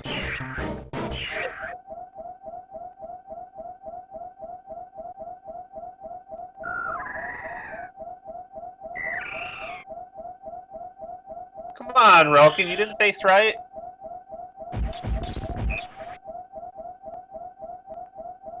If you get grabbed by the baby Metroid, you have to face right. It saves time.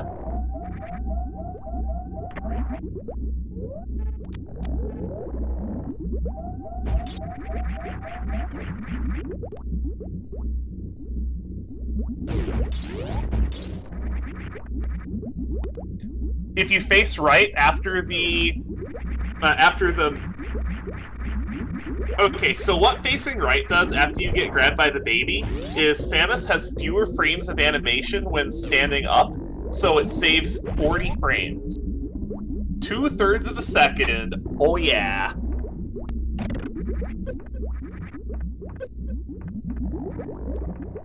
Just 2 observations. If 2/3 of a second is what you need to shave off to PB, you're in pretty good shape anyway. But he is right. The common thought is you face.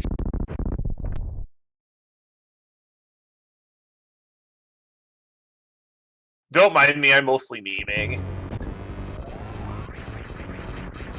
No, what it must be like to have to be down to counting, 2/3 of a second.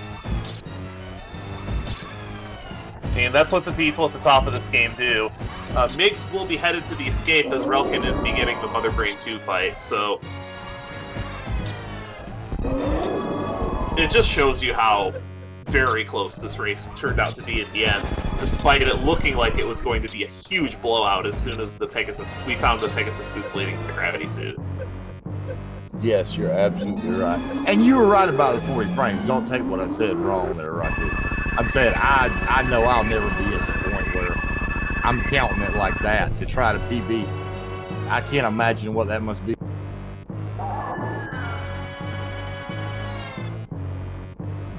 Or just what it's like to play any game at a top level.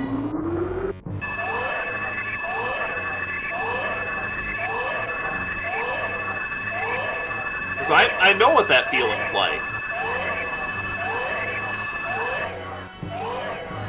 And I don't know how people can do it for this game. Solid escape so far from Migs, and we are going to see a really impressive time, all things considered. Like, just 3070X for a seed like this is nuts.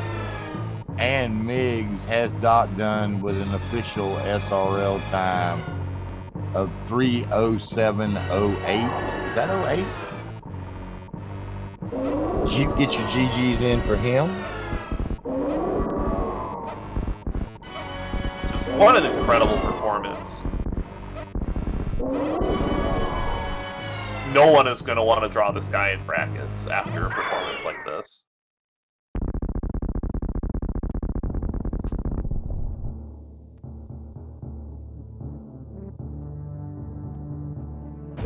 And Relkin not far behind, starting Mother Brain 3.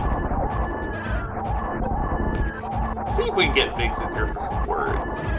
That would be nice.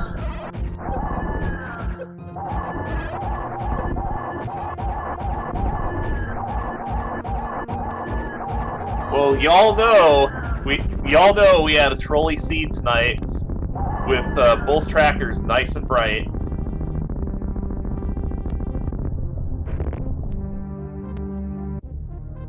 Solid end games from both of our runners too. Solid all the way across. You know, you've been right the whole time in saying Relkin really did absolutely nothing wrong. It was luck of the draw. And that's what it's like when you have two runners that are very evenly matched. It's going to come down to luck. But the reason why I like this randomizer so much, besides the routing complexity, is there's just enough luck to keep it interesting.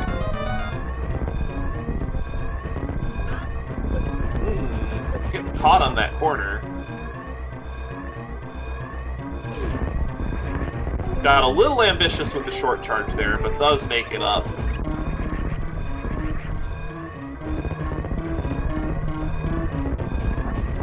And this is going to be close. He may still sub 310 this. He's going to have to hustle, though. Yes, he is.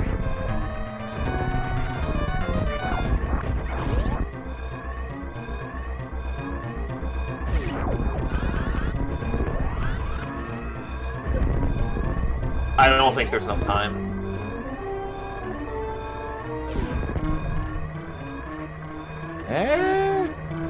It's gonna be really tight.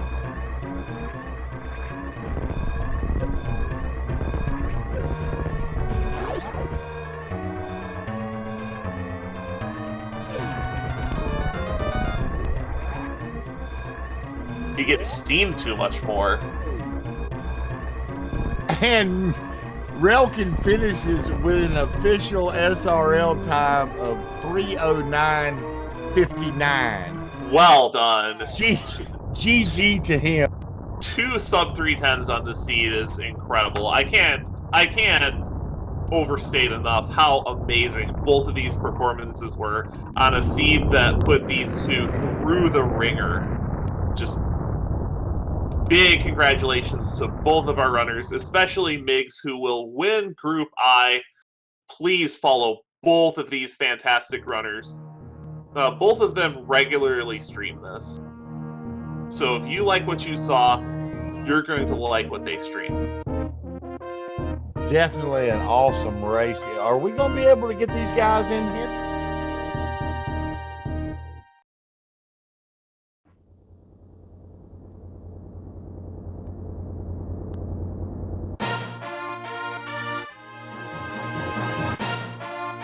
And we thought that Migs' lead midway through the race was going to be insurmountable.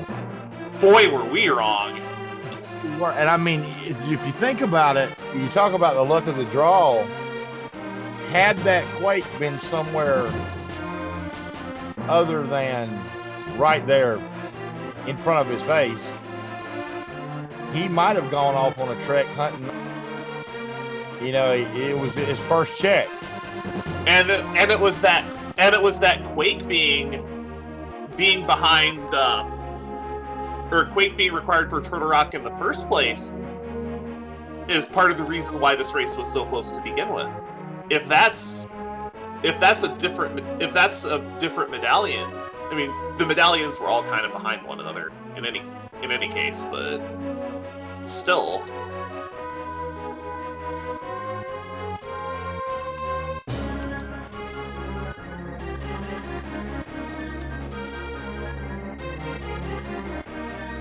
Relkin did absolutely top notch in this, and both of them really did. It was an awesome race to do. Appreciate you doing the commentary with me, Rocky. I had a good time. Sorry about stepping on you some. There's a little delay on this push to talk. Oh, that's okay. I stepped on you a little bit. I didn't mean. That's okay. It happens. And I would love to do more of these with you. I think we have good synergy.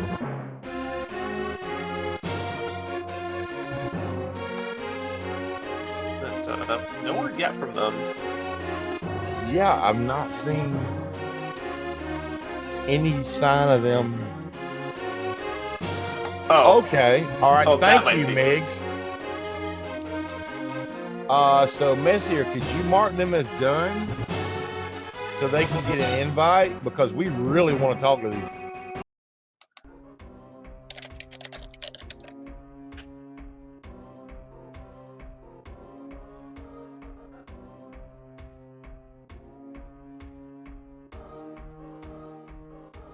And regardless of what you see on the screen, Migs is actually your winner, not Relkin.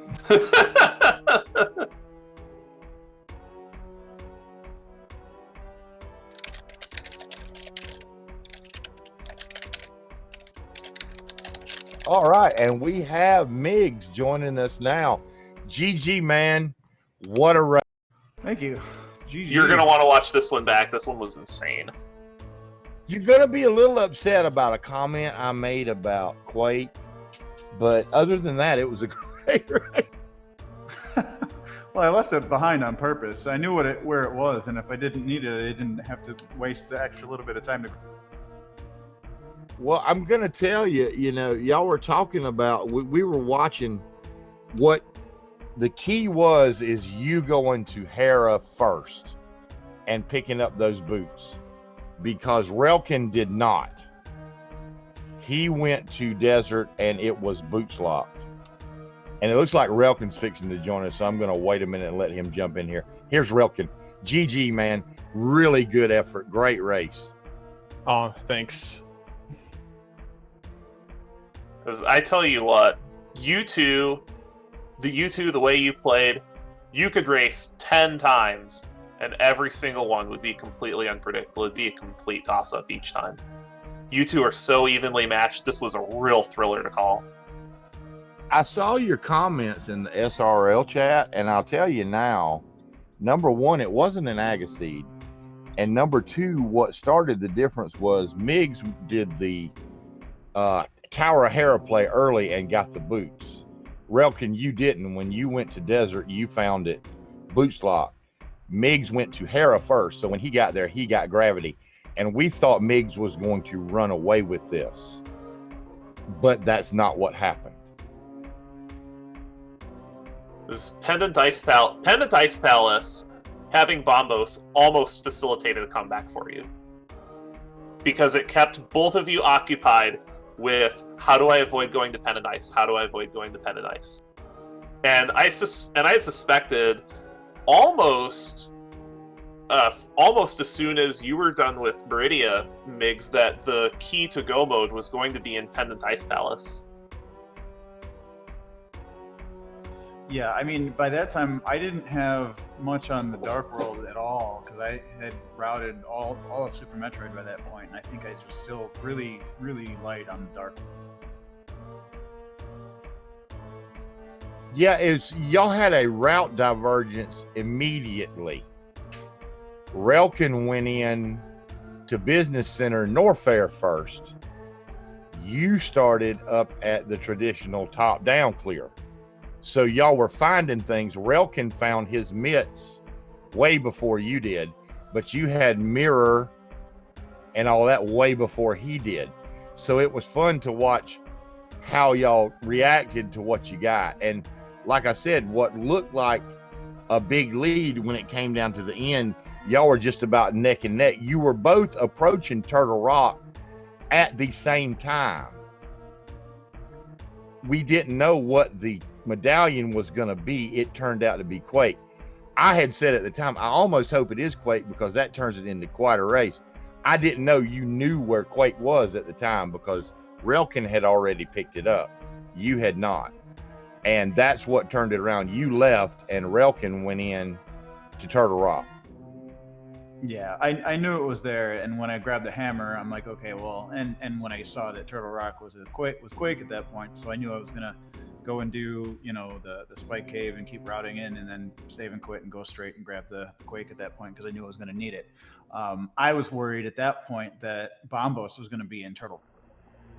That's actually something that we were wondering as well, until all the nonsense with the routing making it possible for Relkin to catch up. We thought that Bombos in Turtle Rock was going to be his only hope.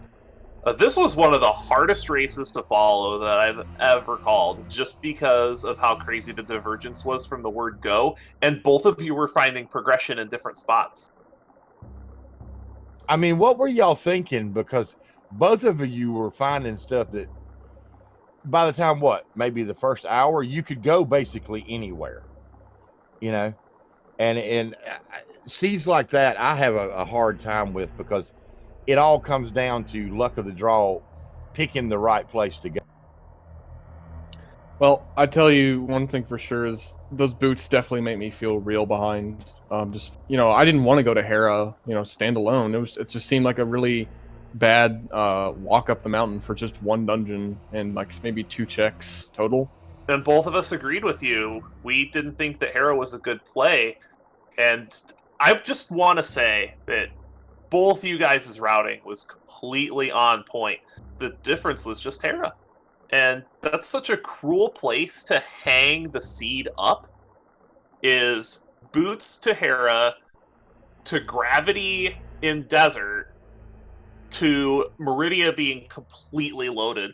I think AG was scared of you bailing on Meridia after finding progression.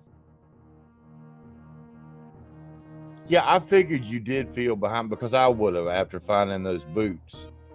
And a lot of times when you find a couple of progression items in a place you feel like you're behind, you'll bail gambling the rest of your progression. But no, you made the right call and you hung in. I mean, the thing is, Relkin, you did absolutely nothing wrong during this race, period. It's just Migs went up and got those boots, and the boots was what locked the whole seed pretty much down. You were not going to go anywhere until you found those. Yes, you could full clear like Lower Norfair and stuff like you did, but you weren't going to find anything there.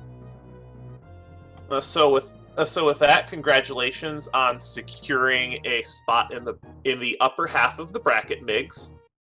And Relkin, you will be facing the winner of the Obscure Lifeform and In the Name of DT match. How do you feel about that match?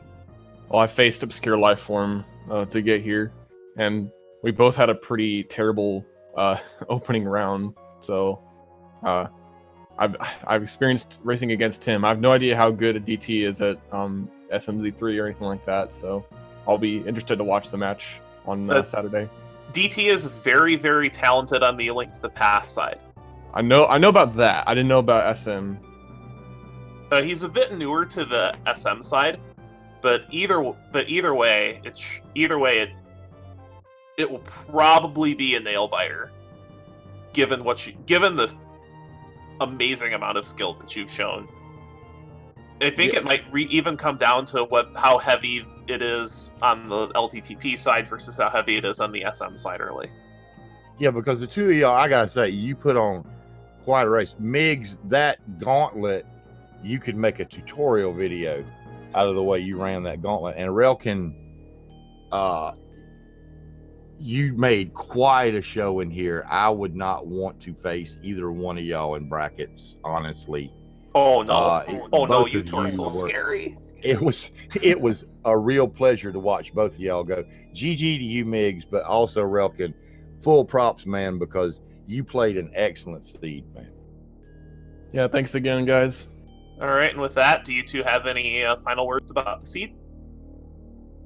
Nothing about the seed, but just thanks to you guys for commentating and the tracker, of course, and Rank 1 for putting all this on. Appreciate it all, and thanks for all of you.